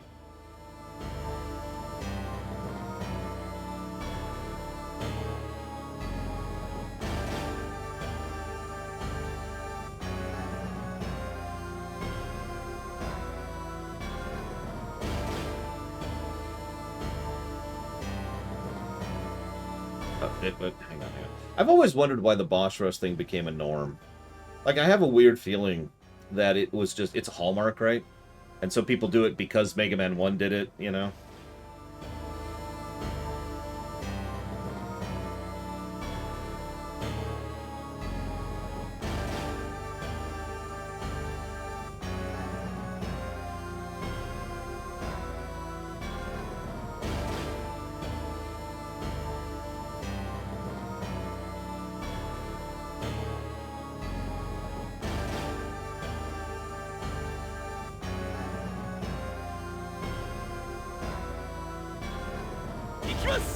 I don't remember what he's weak to.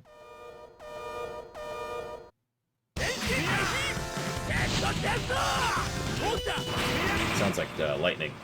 Yep. I'm taking over Ragnarok where Kraft left off. Now Ragnarok will crush the foolish humans. Why do you want to kill humans? Hazelok. Like, I get the idea of recurring you cannot, Mr. Treeman, I refuse! I can't take it. It's too emotionally impacting. Too brilliant in its construction and design. It's funny, but not. It's horrifying, but not. Alright. Just because you put the helmet on my head, I will do it. Thank you, Mr. Treeman, very, very much. I will put that towards Mother 3. Absolutely.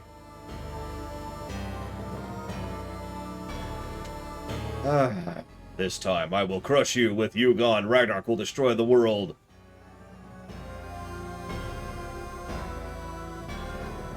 I don't remember what he's weak to either. Ah! He's weak to shooting me in the face.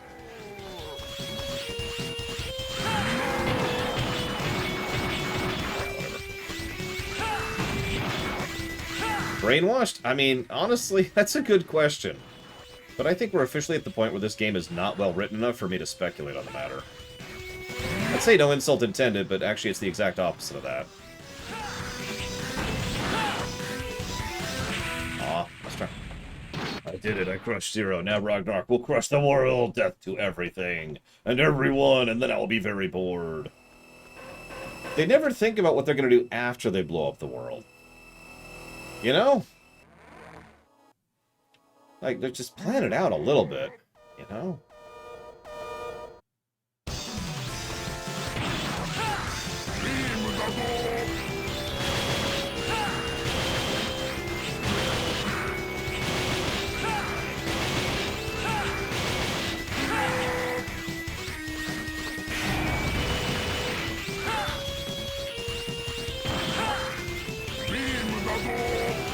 Oh, that's the baseball one.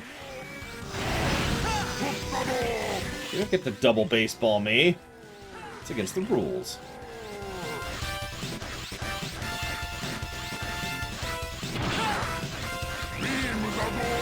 Oh, more baseball.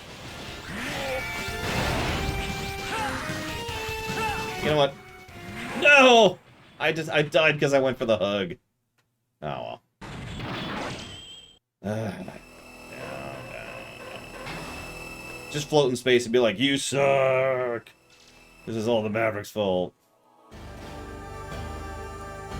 I mean, maybe, Mr. Red. Granted, I don't know what the narrative is like in other Inti Creates games.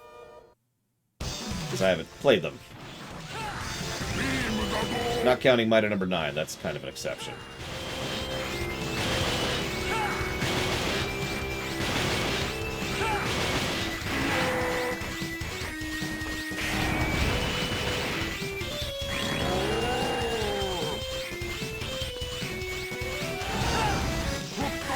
You're a dick.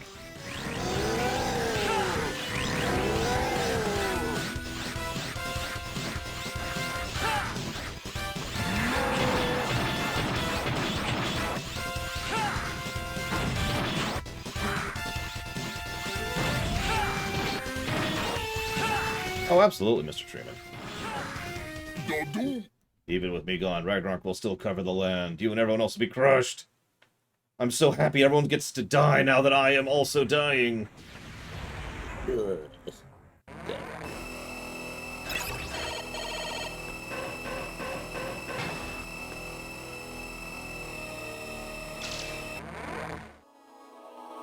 we already read this one. Oh, in fact, let's just do this. So, right. You're weak to this. You're weak to becoming invincible. That's his greatest weakness right there. I hate this thing. Ah, oh, god dang it.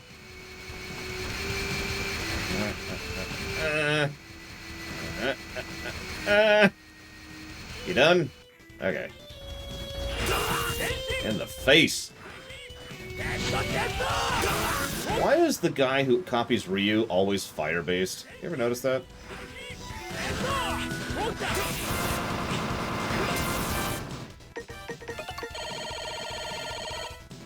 Like, they did it with Magma Dragoon, and I feel like there's one other person they've done it with. I can't remember off the top of my head, because I'm an idiot.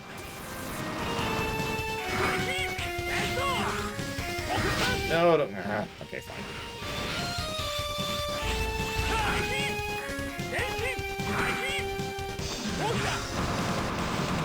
Die. What did Kraft entrust to you? The future of the foolish human race?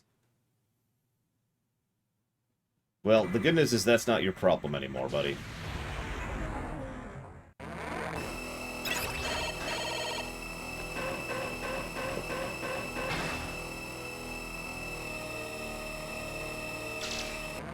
Oh, absolutely, Mr. Freeman. Oh, hang on. It looks like even death is too good for me. Death is the most defining moment for a warrior. I will not lose to you. If you want to stop Ragnarok, you have to stop me. You can't beat me. How can you protect the world? Show me the power that was able to defeat Phantom. Oh my god. But yeah, if you really want to just get into Mega Man in general, the X Collection or the Classic Collection are both wonderful places to start. The only downside with that is you either start with Mega Man 1, which is, you know, Mega Man 1, or you start with Mega Man X1, which is Mega Man X1, but for totally different reasons. By the way, this underwater icy area is on board the Ragnarok because... I'm not sure why, if I'm being completely honest.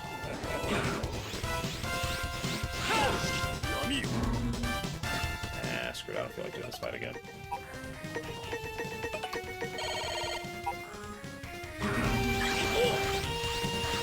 Yeah, the funny thing is, so we were talking earlier about boss refights and how they're terrible and awful, but is there such a thing as a good boss refight? Here's an idea for a good boss refight. Make it a narrative point, right? Which, actually, they kind of do in Mega Man 1, barely.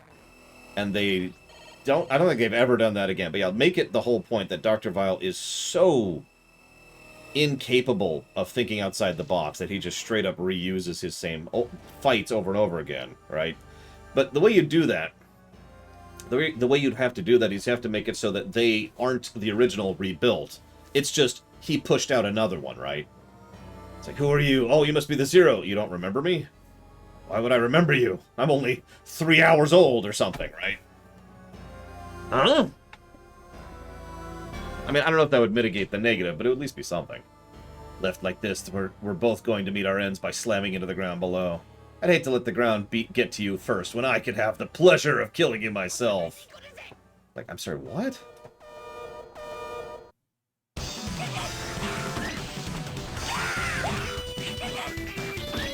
They did Cyric, which I will never give them credit for. Because that was always just an excuse to reuse the fights from 1.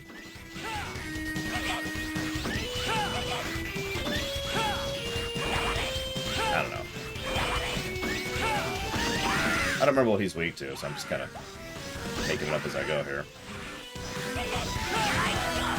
Oh, that sucked. Yeah, I don't feel like dying.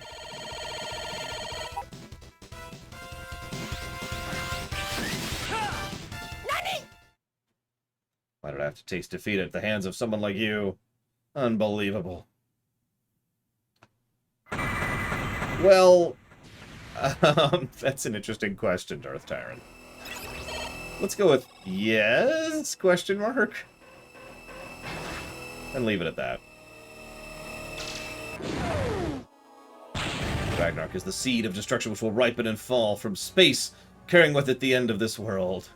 It's perfectly natural. Everything on this earth was born doomed.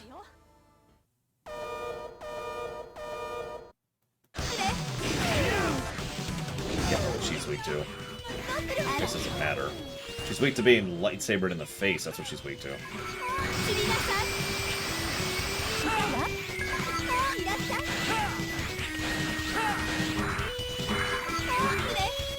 Oh, there we go.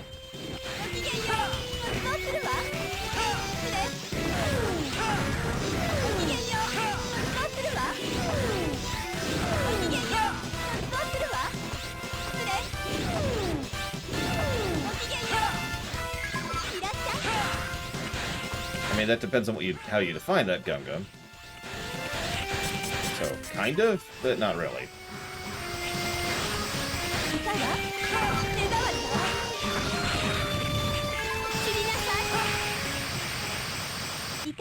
Didn't feel like wasting any more of my sub-tanks.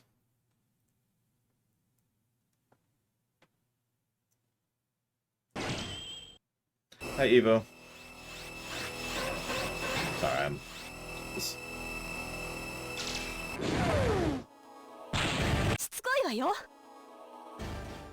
I mean, that's another case of it kind of varies, though, Gunga. Because the only group that actually did that was the Terran Dominion and the Confederacy. Actually, more accurately, the Confederacy which did it, and then the Dominion took over their body of, you know, prisoners and started using them.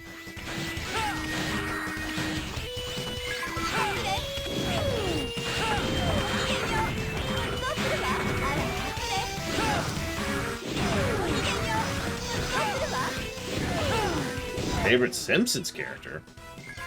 There's good Simpsons characters? I'm sorry. Won't be able to witness the descent of Ragnarok. I'll try to enjoy this final glimpse of the world before it ends.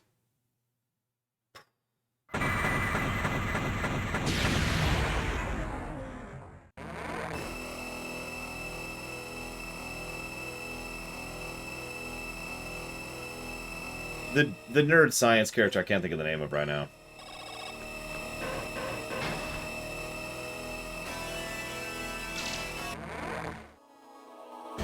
Looks like our favorite hero's in a hurry. Don't be in such a rush. Stay with me and watch the end of the world unfold.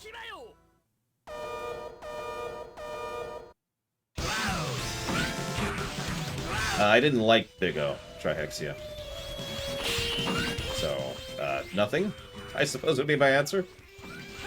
Yeah, Frank sounds right.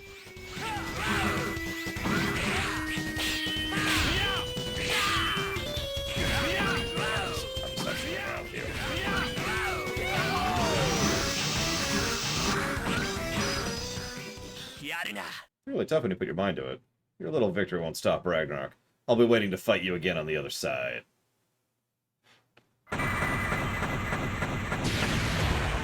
Probably because Dr. Hibbert has that little laugh when he says horrible things.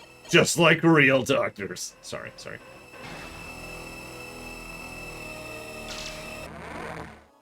Sounds like Those Who Dare wins to me. Gum. Are you in a rush? It doesn't matter. It's already way too late. You've got a date with some fire. Why is the sun in... Never mind.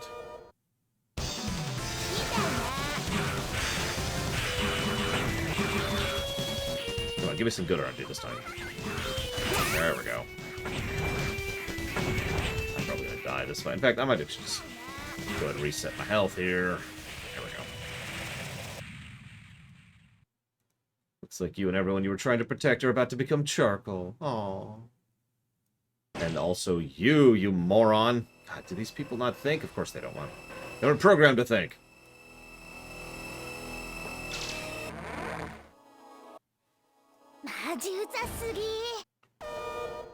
Alright, what are you gonna give me? What pattern are you gonna give me? Not a good one. Got it. I swear her safe zones are smaller in this refight. I don't know.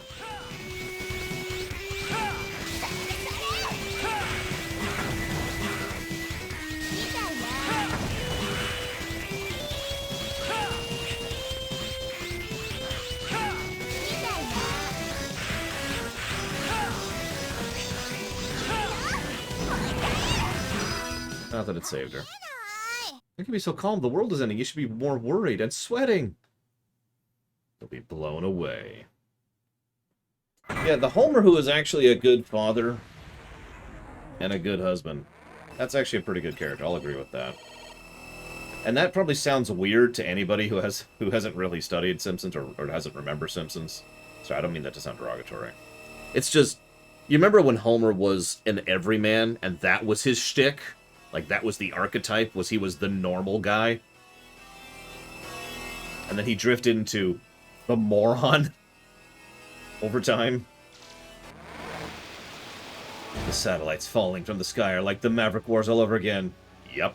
It really is Ragnarok, the end of the world. You stand on the threshold of your annihilation. Oh, okay.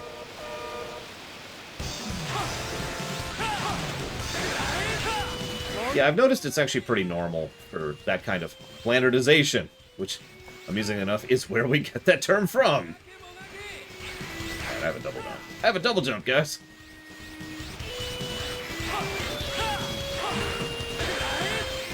What am I doing on sub-tanks? Ah, I shouldn't waste it. I'll accept a death. All of the fallen Reploids are so lovely. You should thank me. I will help you die a beautiful death. I mean, I haven't seen American Dad, so I have no idea, Trex, yeah. I mean, that's not true. I've seen episodes, but I haven't seen the show.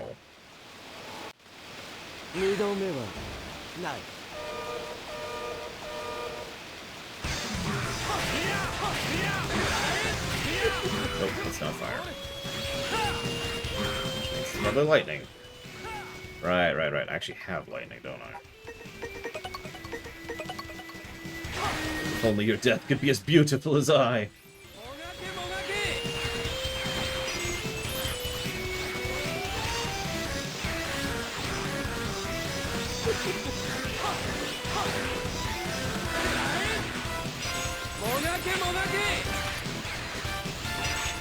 Whoa! That wasn't recoverable. Something from Family Guy that made me laugh. Actually, yes. The Star Wars parodies. There's still some things there that do not make me laugh, but I'm sorry, you can actually tell that more thought and effort was put into a lot of those jokes than, you know, their norm.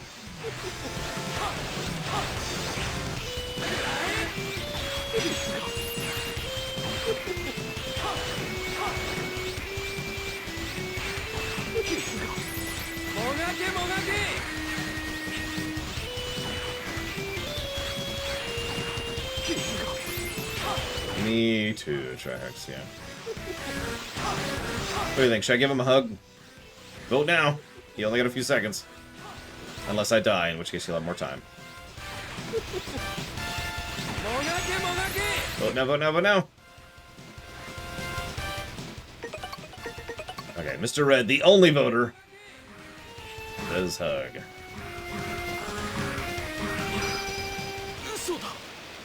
I struggle when you know Ragnarok will bring about your destruction. Hug.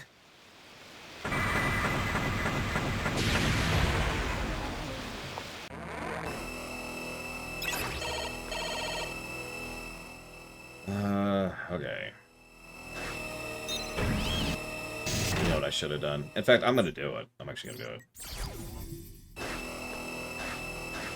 Oh, I guess I can't. I was gonna farm the health there, but I guess that's not possible. Oh well.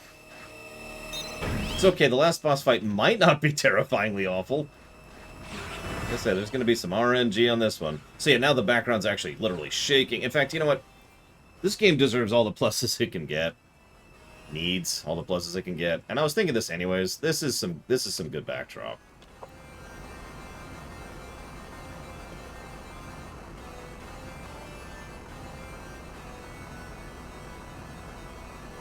This is a great set piece for a final fight. Of all the things that this game does wrong, this is not one of them, you know? Narratively.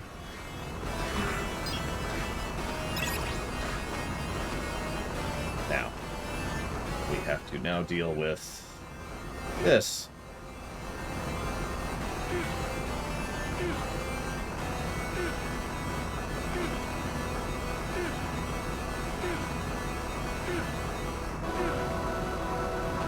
Okay, first try. I will take that.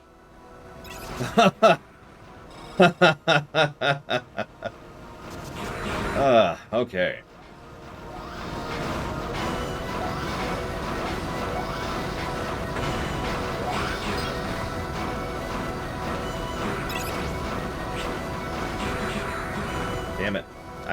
Damn it.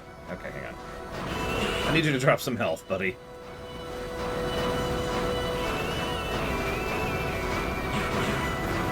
Okay, I need you to drop some health. There we go.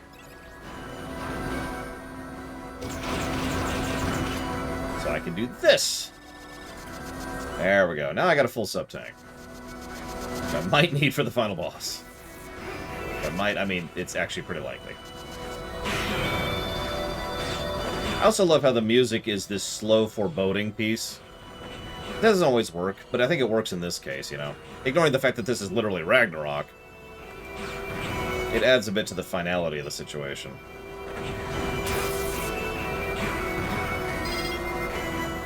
I never did get enough E-crystals to evolve the next form of the elf. Oh well.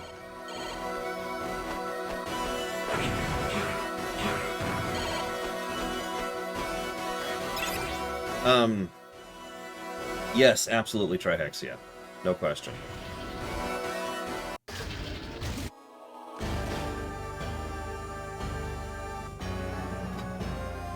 Yes, this is the last MMZ. After this is the ZX series, which will start tomorrow.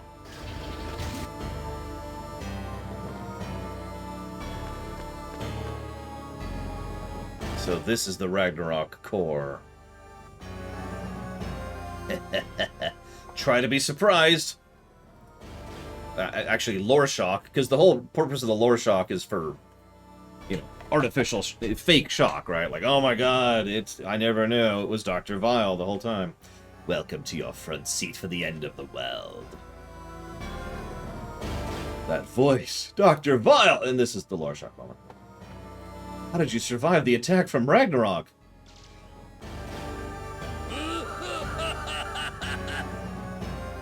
Survive? That's easy. Because I can't die! Actually, so, you notice how much of his skull is currently exposed?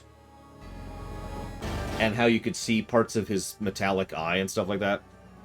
Now, the only reason I'm pointing this out is this is more evidence in my favor that he actually does die here at the end of 04. Because, again, while he can regenerate, that doesn't mean he can regenerate from anything. So I think that the first shot did actually do enough damage that the second blast, which we're about to do to him, is what actually kills him.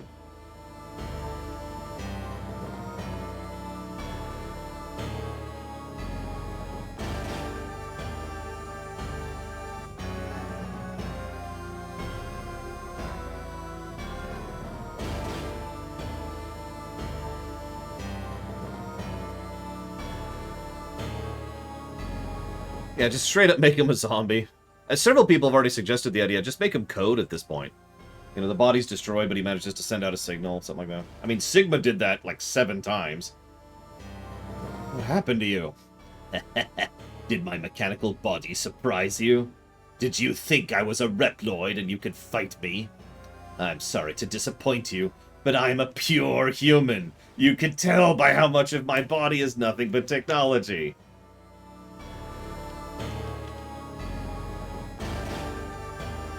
Also true, Trihexia. Even with a body that looks like this. How? When the Dark Elf took control of the Reploids and destroyed the Mavericks in the Elf Wars, the humans of the time modified me. We actually already knew this. They transferred all my memories to program data, and switched my body for this armor with the power to rejuvenate me. Do you have any idea what that means? I can't age, and wounds heal more quickly than normal. That doesn't mean you survive a giant blast from space. After the war, I was cursed to live an eternity in a world without light or nature. The humans expelled me from Neo Arcadia. Justice? Freedom? Worthless ideals. You Reploids are just machines, but you started a war a long time ago in the name of freedom. And humans, look what they did to me. Driving me away while spouting the word justice. Zero, would you insist on saving them? Controlling the Reploids is nothing. The destruction of all mankind is only fleeting. Not quite alive, not quite dead, but forever by my side. I'll make you suffer a fate far greater than anything ever experienced before. Because sadist. So now we finally fight Dr. Vile.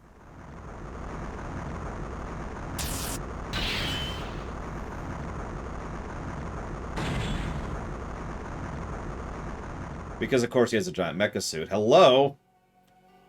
I'll teach you there is no place for fools to hide. Fools must live under my rule, and my rule alone. Thanks to Ragnarok.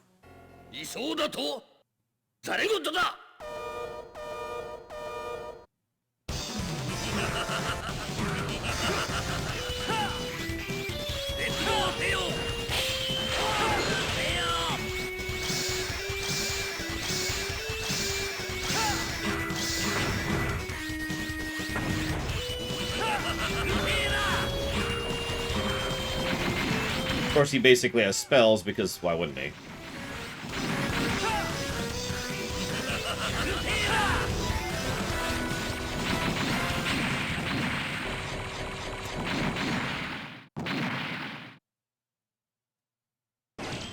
Oh yeah, he tells us to lie there like the garbage we are when he kills us, by the way. By the way, this isn't the hard fight. I think. Or maybe it is. Which one's the hard one? Or which one's the random one? I actually don't remember, so I'm asking legitimately. Thank God we could skip that cutscene. Could you imagine? That would be FF10 at that point. I mean, yeah, they're both pretty random, but there was... Ah, whatever, it doesn't matter. These are the final bosses, they're random, the end.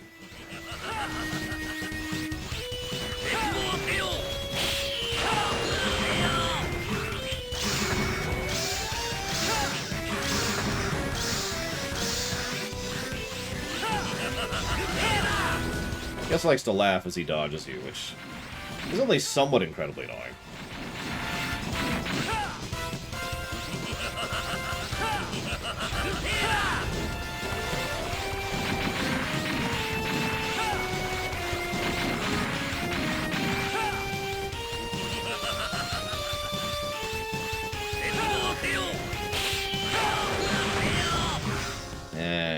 Hate to do this.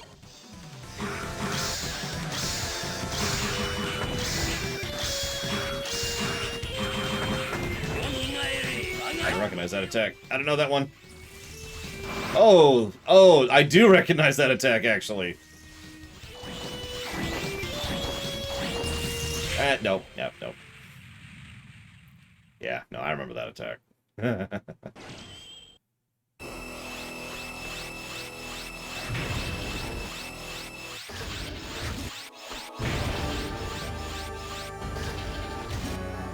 That's the attack that's much worse on hard mode. Yeah, he summons all freaking aid, which is just oof. He's weak to nothing, by the way, right? Just to confirm. Well, thank you, the Abyss, or the Abyss. Forgive me for pronouncing it wrong. It is nice to feel appreciated, even for my old and terrible stuff. Oh my god, that's awful RNG. You know what? Let's just chill. Let's just chill. Let's just chill here.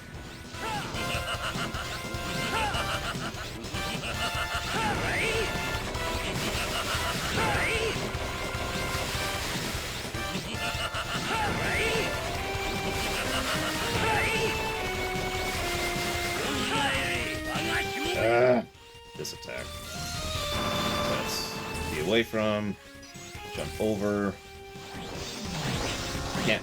Wall jump. Wasn't ready for that. Really wasn't ready for the lack of wall jumping. Again? Oh my god. I'm just gonna let myself die. I am. That's just... It's a waste of my sub-tank at that point.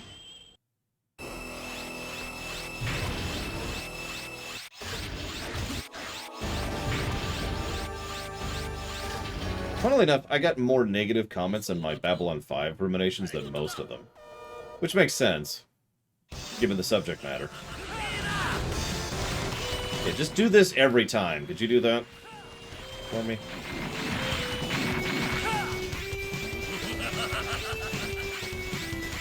Or that one.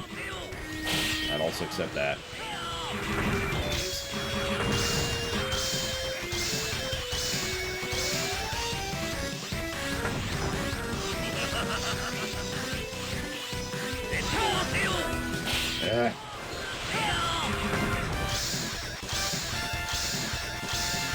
Babylon 5 is actually pretty different to Deep Space Nine, but if you liked Deep Space Nine, there's a chance you'll like Babylon 5.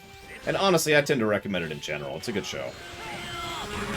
It was very much ahead of its time in many ways.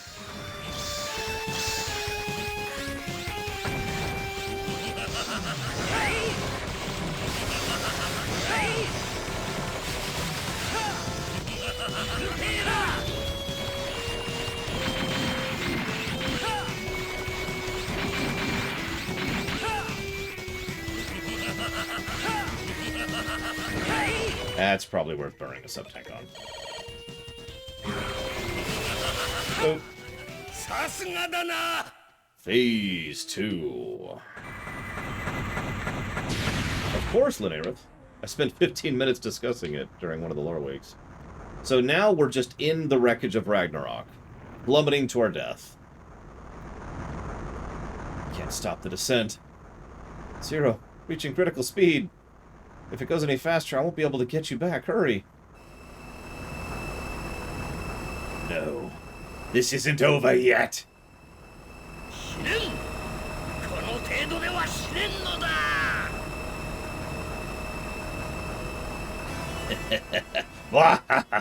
I told you, I can't die. Nobody can stop Ragnarok now. Zero, there's no time. Get back here. Why? There's no point in retreating. Like, I will retreat and then die with you when this crashes into us. If I destroy Vile's core, the explosion will take Ragnarok out with it. If Ragnarok is blown apart, it no longer poses a threat. Not how physics work, but let's ignore that. What about you? Are you even capable of it? The Reploid hero?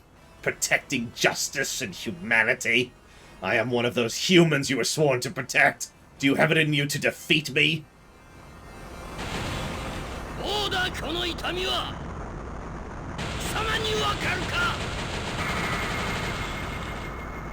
So, Phase 2.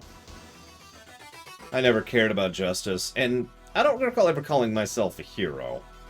I have always only ever fought for the people I believe in, and I won't hesitate if an enemy appears in front of me. I will destroy it. And that is Zero. Of all the things I don't like about this story, that line by Zero really nails his character.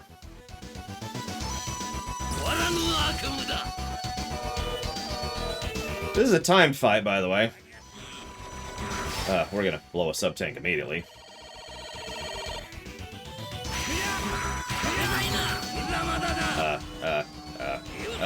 Okay, that's cool.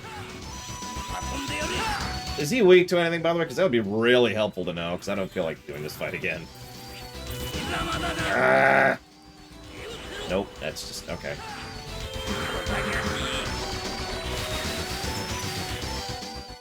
Yeah, I figured he was neutral.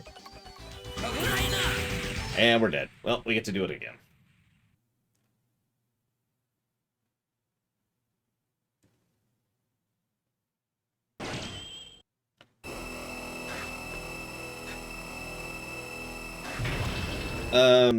Am I in favor of it?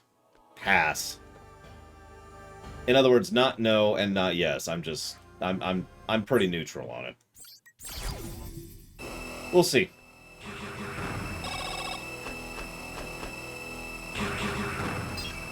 Hang on, we're gonna X1 Sigma this.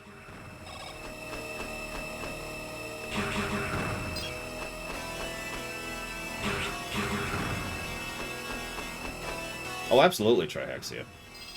This also is further proof in my favor that Vile does actually die in the battle we're about to have with him.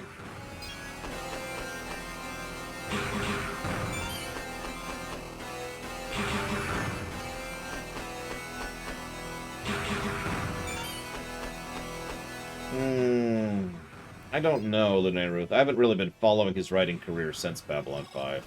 I know he's been writing. I know he's been doing stuff. His comics are pretty good. Why would I not, say Ross? God, what kind of question is that? But yes, I will be. I will probably not get the Shoryuken in X2, though. So that's 2 filled.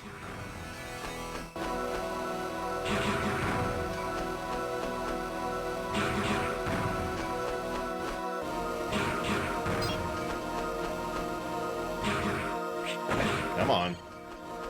Wasting my time. Just die.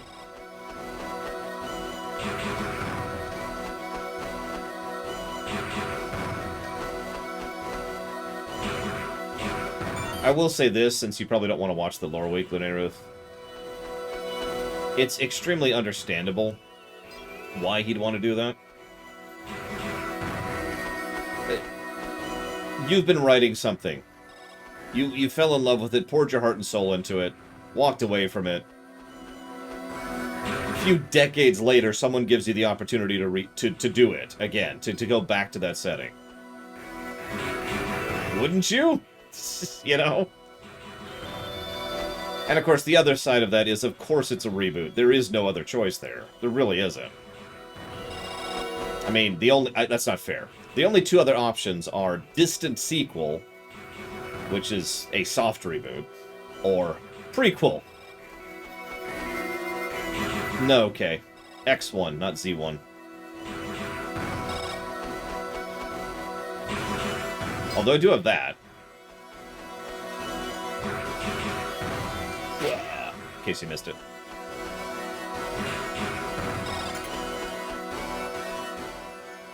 Oh, I wouldn't. I wouldn't do that, Lunaruth.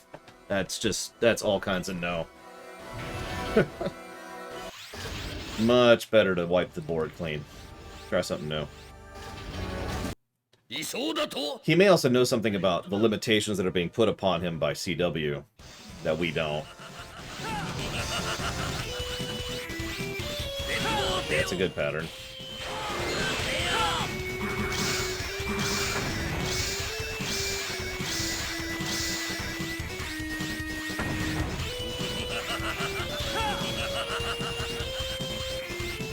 He finds this very funny.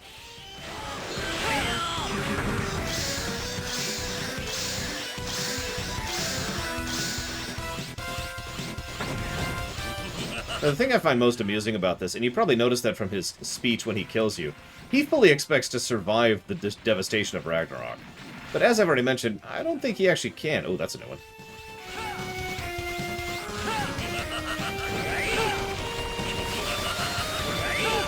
I mean, we literally can't, Mr. Red, so that's part of that.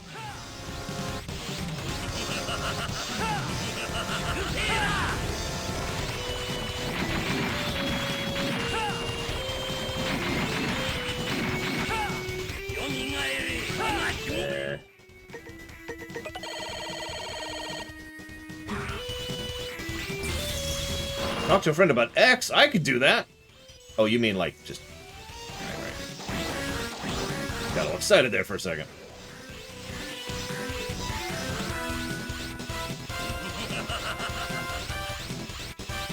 Anything in the middle is bad. Anytime he stops in the middle, that's bad.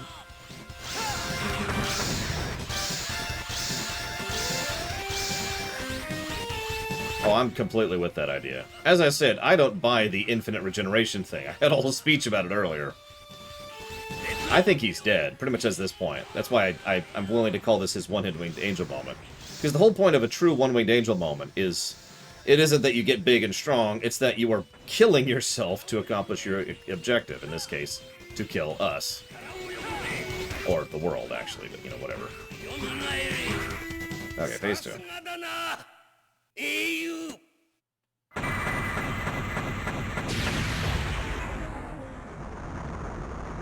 Well, congrats, Evo. Do you like coffee? I guess that would be the first question. I mean, it was Lunaruth, I agree, but I also don't think that that's really a solvable problem anymore. No, absolutely not. I don't think Mr. Red... Sorry. Dr. Vile, who is not Mr. Red... God, how do you get out of that thing? Is at all aware of how screwed he is. How do I kill you? Okay, I'm gonna have to switch to gun, aren't I? I just cannot do anything to this guy. I have not hit him. I have not done damage to him yet. There we go.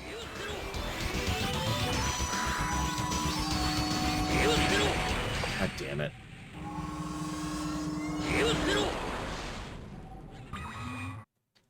I was trying to do that earlier, Cyric. It didn't work. So I don't know what I did wrong.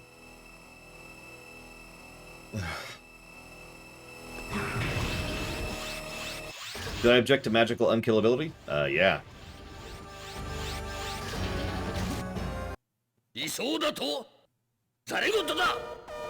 Oh, okay, that's not what I thought. I was thinking the horn on the bottom. His lower human horn!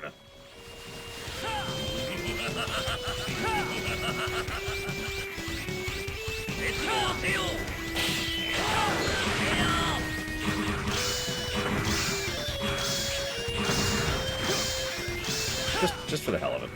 Okay, apparently that makes him come out earlier. Honestly, that probably depends more on the studio than him, Lunaruth. So here's the real question. I brought this up during the Lore Week discussion. If you're JMS in that situation, do you plan for a full 4 seasons? Or do you plan for 1 season, tell 1 cohesive story in 1 season, and just hope you get a 2nd season?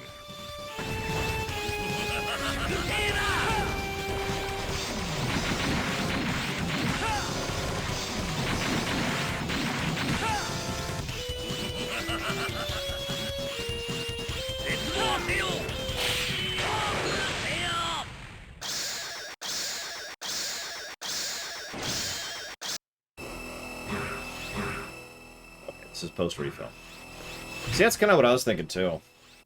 I mean, don't mistake me. Planning out for multiple seasons is my bag. After all, that's what I'm doing with the rewrite. But...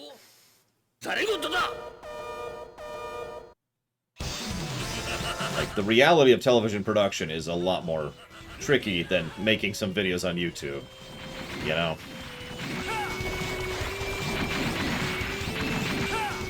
That's fair, Blue Felix. It's not a bad way to put that. Whoops. Still behind it. Oh, I'm still behind. Ah! That should not have hit me. That's just me being pathetic.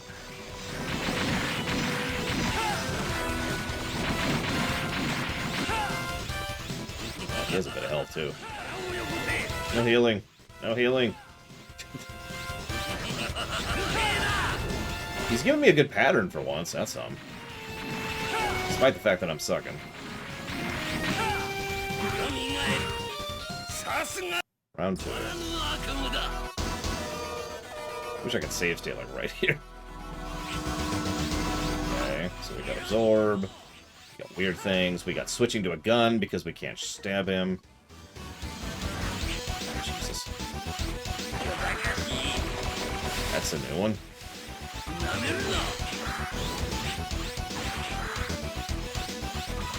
I couldn't grab it.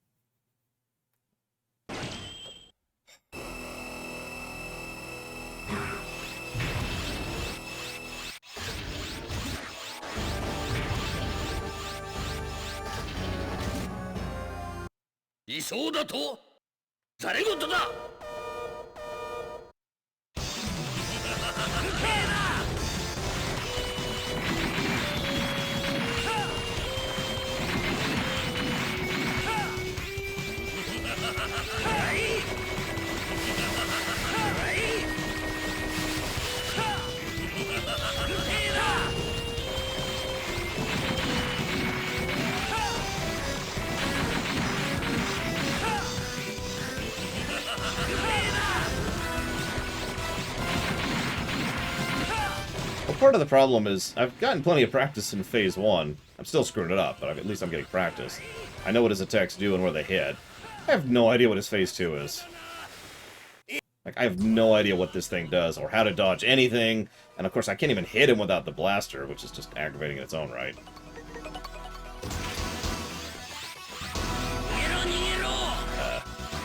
Apparently that blocks shots, for example. I didn't know that.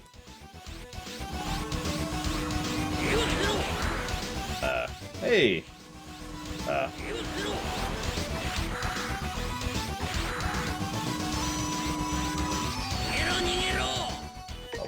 we've got sub-tanks. Let's use them.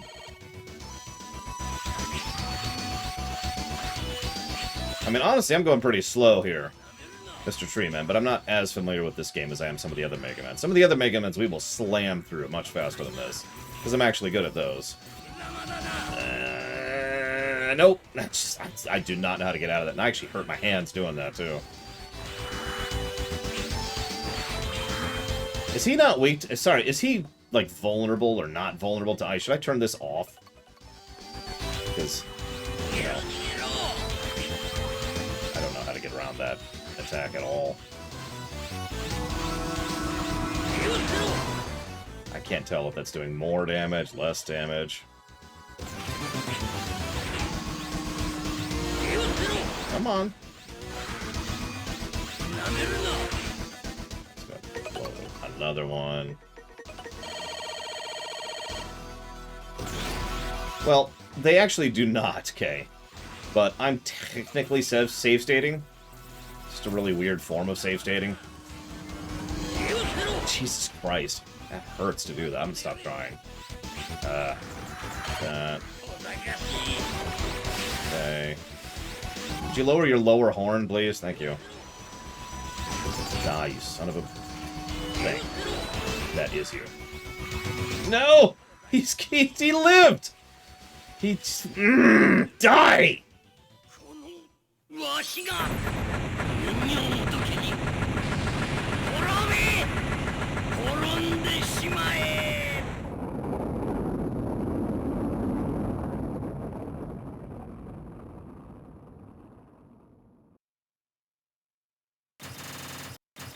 Yeah, I was gonna say it's gonna be low. Alright, now for phase 3. Ugh. Yeah, that hurt my hands a little bit. I shouldn't have even tried to mash. I should have just taken the hit. Lived with it. Ragnarok is breaking apart. Bragman's there. She can help you, silly idea. Ragnarok has entered the atmosphere. Most of it will burn up on entry. Impact with Area 0 has been averted. Mission successful. And 0 is dead. And honestly, that, again, is appropriate. Not just because they didn't want to continue the series, but there's... One of the only things narratively this whole game does right, and I'm probably going to give this a positive, is it really does etch-a-sketch the board. Vile, who was left over from the Cyber Elf era, gone. 0, who's left over from the X era, gone. As of 3, X, left over from the X era, gone. They have actually finally gotten rid of the old cobwebs.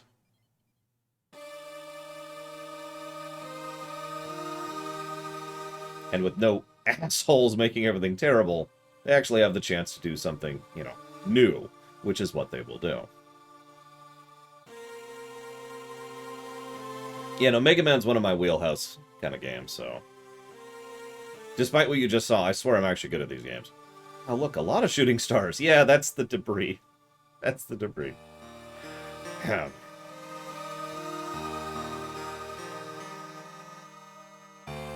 I know, Zalok. And he shouldn't have. No, those are pieces of Ragnarok. Does this mean we're saved? Craft. 0. You know, 0 is actually dead. Now, there is an asterisk to that, but let's be clear. 0 is dead. X is dead. Vile is dead. Axel is dead. I think that's the full list. Did you reach 0? 0, why? How could this happen? After saving all of us, and just when humans and Reploids were finally coming together. I don't know if we're there yet. What do we do now? Dynamo was always dead. I'm sure 0 is still out there somewhere. Seal. And one day he'll come back to us.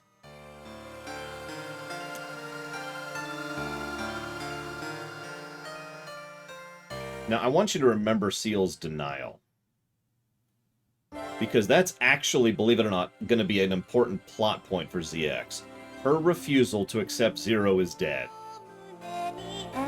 I don't remember this having lyrics. Let's just skip that. Unless it's gonna... I think we just skipped the ending cutscene, but whatever. That's okay.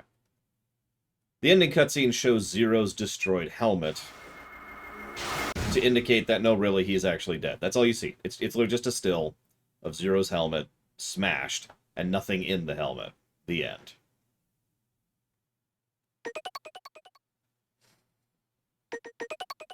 Here's the song.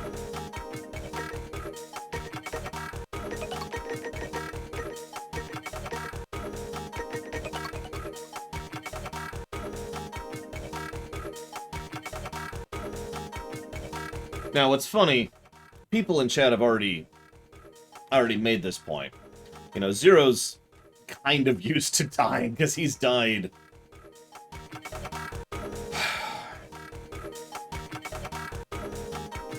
definitively 3 times at this point. There's about 2 other times where it's debatable, but he has absolutely died 3 times at this point. But let's be clear, Zero is dead. He is not coming back until they change their minds. Ah, that's a terrible song. No, he's dead. He's dead.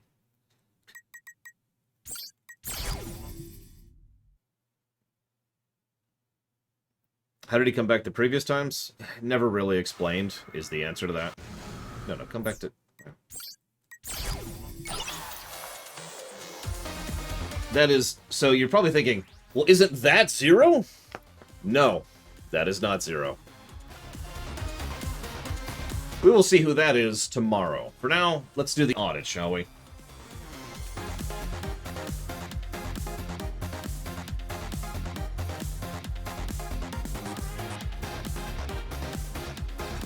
Okay. Get the audit list here.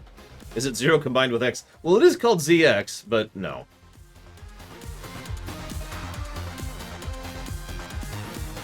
That would be amusing, wouldn't it? At that point, Imperial Star Destroyer should just sue.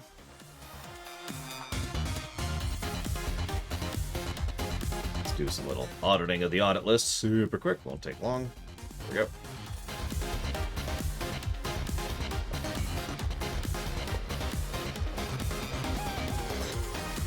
Isn't it Advent, I think, is what the second one's called?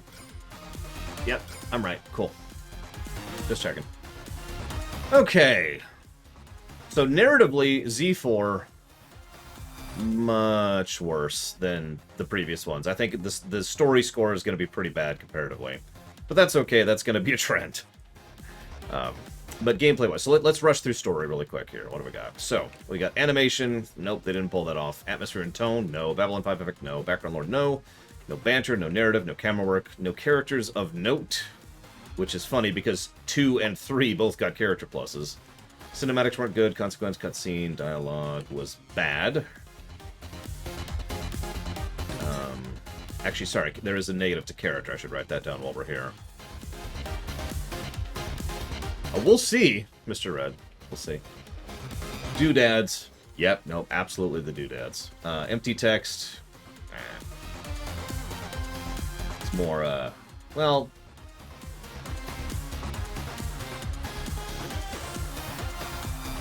Hang on a second.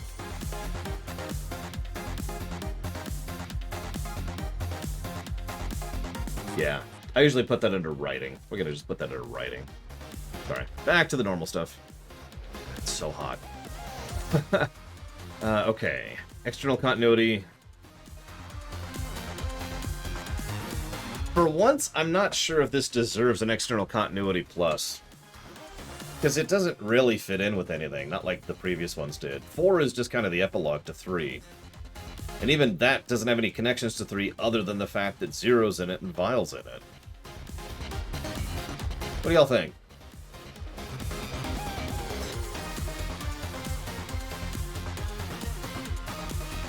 Here, let me get rid of the distraction there. Let's switch over here. We'll just play some Mega Man really quick. That's what we'll do. Let's play some Mega Man. Any thoughts? Anybody? Nobody has thoughts. That's loud.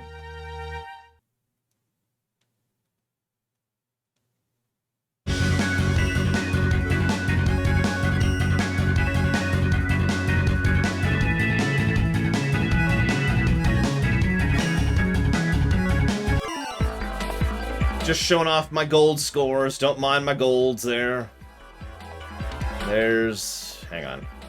There's the one I talked about earlier. Screw that one. Anyway, that's way too loud, so I'm just gonna leave it there. It's an awesome song. It's just, wow, we're gonna have to turn that down when we get there. So since nobody said anything about external continuity whatsoever, I'm just gonna skip over it. I don't think it really deserves it. Fake drama, foreshadowing, humor, integration, internal continuity. No. Intro. Pass. Yeah, exactly, Linareth. Yeah, that was super loud. And there's no audio options. That's the best part. Localization, missions, moments. 2... well, no, sorry. 1 negative to moments. That's for the Dr. Vile stupidity. Outro.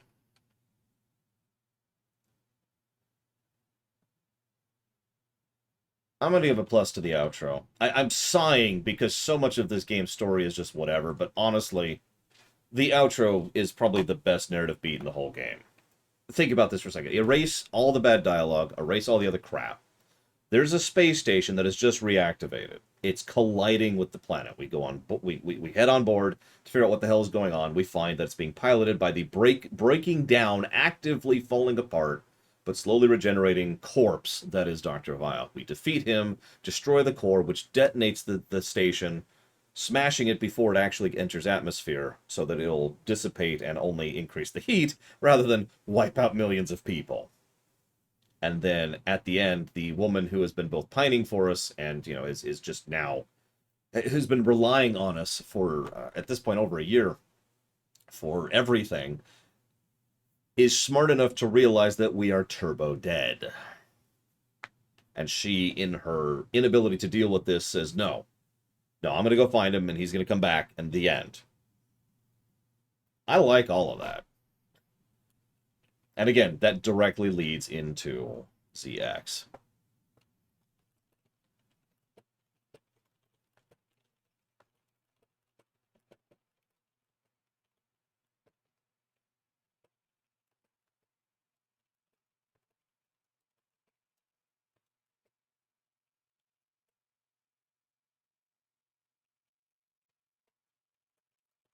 So, yeah, no, plus the outro. It's kind of rushing through these. Storyboarding, excuse me, that's a negative.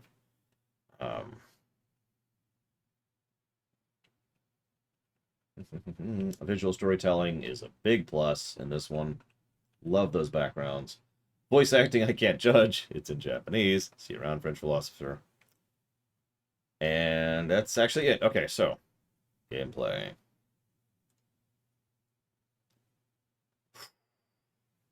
I am actually quite curious what we're going to end up with on the gameplay score. Because in many ways, this was a substantially better constructed game than the previous.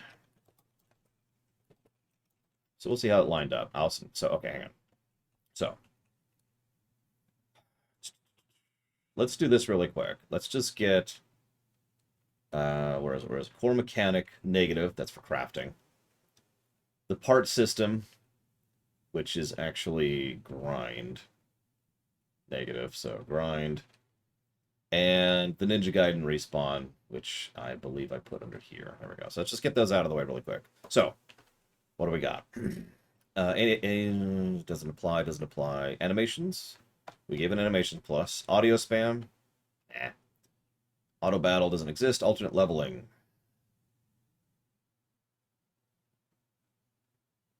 Yeah, I think that counts. We'll give that for the elf system. Backtracking doesn't exist. Bestiary does exist, but it's not really a thing. Bosses. So we didn't give specific bosses. I think I'm going to give 2 pluses just in general for boss design. No bosses jumped out at me in the way the previous ones do, but there were good bosses. Like the boss design overall was enjoyable and fun. Even the ones that were... like, there's very, very few bosses in this game that frustrated me at all. Even those were minor frustrations compared to some other games I can mention, including the Mega Mans. Camera choices, co-op controls, yes. Core combat, yes. I'm actually going to do something that I've been waiting on doing for a while that I know is going to be a plus for later Mega Man games. I'm going to give 2 pluses for core combat. And the reason why is playing this game is just a treat. And that's what because that's what that boils down to, right? It's just fun. It's a plus for fun. Having the different power-ups, having the EX skills, which I can actually get this time, all of that stuff was just very fun.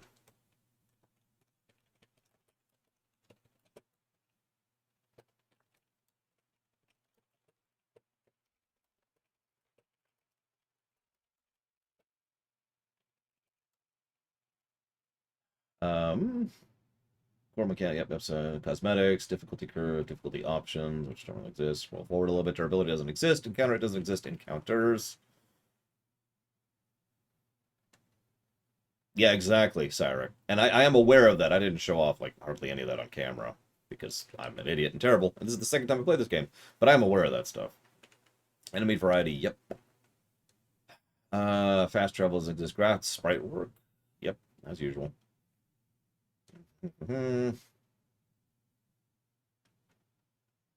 Intro. I did give a plus to intro. Yep, I did right there. Boop. Kit. I think I gave several pluses to Kit. And that's because I did. Levels and stages. Yep. Yep. Yep. Yep. Yeah, we're just going to give all the pluses for stages there. That's because there were quite a few good stages. Yes, Mr. Red, absolutely, without hesitation. In fact, hang on, that's a strange question for you to ask. One moment, hang on. Let me pause the audit to answer Mr. Red's question. Give me a moment. So, remember this number for a second. 36.77. So, Mega Man 03 had a 34.78, which doesn't beat Persona 5, but that should say all it needs to, I think. Moving on. All right, so. Oh, wrong one. That's 3. I need 4. Here we go. Where am I? Where am I? Where am I?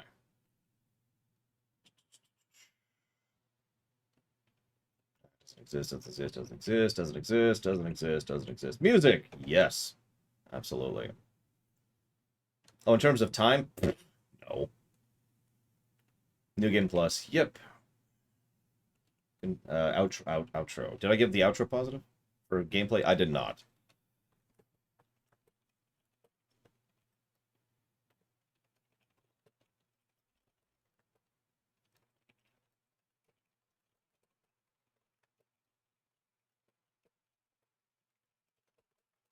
Outro positive. Yes. Pacing, padding, power, quality of life, replayability. As per Jam, respec save system, sound design, strategic layer, crash design, translation, skipping, unskippable cutscenes, variety of units, visual distinction. I'm going to give the visual distinction plus. Now, we haven't given that to a Mega Man yet. To these ones. This is the tightest the artwork has been of the Mega Man Zero series, and it was very clear and very easy to understand what I was looking at, where and why and how. So, absolutely gets that one. And this is the first one I've really felt that way of these. And that's it, which leaves us with a plus 20 to gameplay and a plus 2 to story. I'm actually a little surprised that ended up being a net positive, but here we are. Now we need to figure out the golden number. I didn't even notice the screen crunch, Cyric. And you're right. We didn't give that negative. And I stand by that. It feels like they actually worked with the level design to make it not bullcrap, rather than, the issues we had in 01 and 02. But I didn't even notice it until you brought it up just now. So I think that answers you pretty definitively. Now we need to do one quick thing, so that's because I like to give out the golden number on stream here. But that means I gotta do a quick calculation, which means this plus this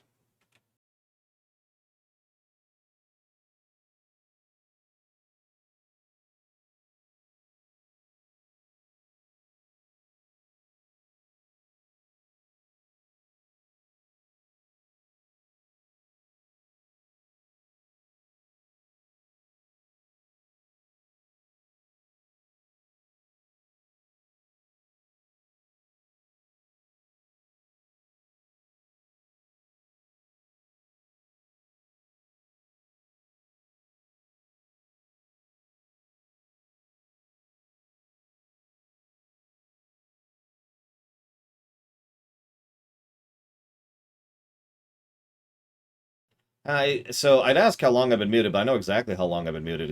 It's from the moment I calculated something on the calculator, because that's the same button as my mute button. I never use it for anything except the calculator and muting. Ugh. Anyways, let's see how this rates up in golden number against the others. And I'm actually kind of nervous about this because I don't know why. It's because I'm a weirdo, because I'm curious.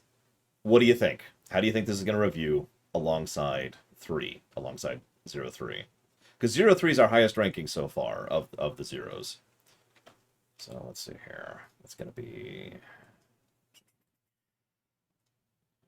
I don't think it's actually going to beat it, personally. We'll see. It's also the shortest. I don't know if you heard me say that.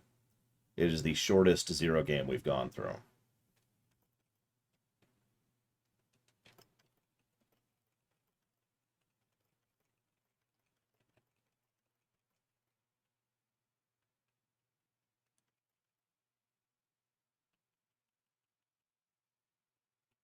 It is 27. So it is rating lower than 03, and that does make sense. And honestly, that kind of lines up with my perspective. Because look at that score for a second. I mean, I know you can't see it here. Ignore this, ignore this. 03 had 9 story and 16 gameplay. This has 2 story and 20 gameplay. And it's shorter, but that's unrelated. If this had the story... In fact, actually, I'm just going to do a hypothetical. Let's say this had a story plus of 9. That would push it up into the 40s. So if this had managed the same level of story quality as 3, this would easily be the best one. As is, that's still good. 27 is still a good score. It's nothing to sneeze at. Yes, Vile is dead. I don't care what anyone else says. He's super, mega, turbo dead.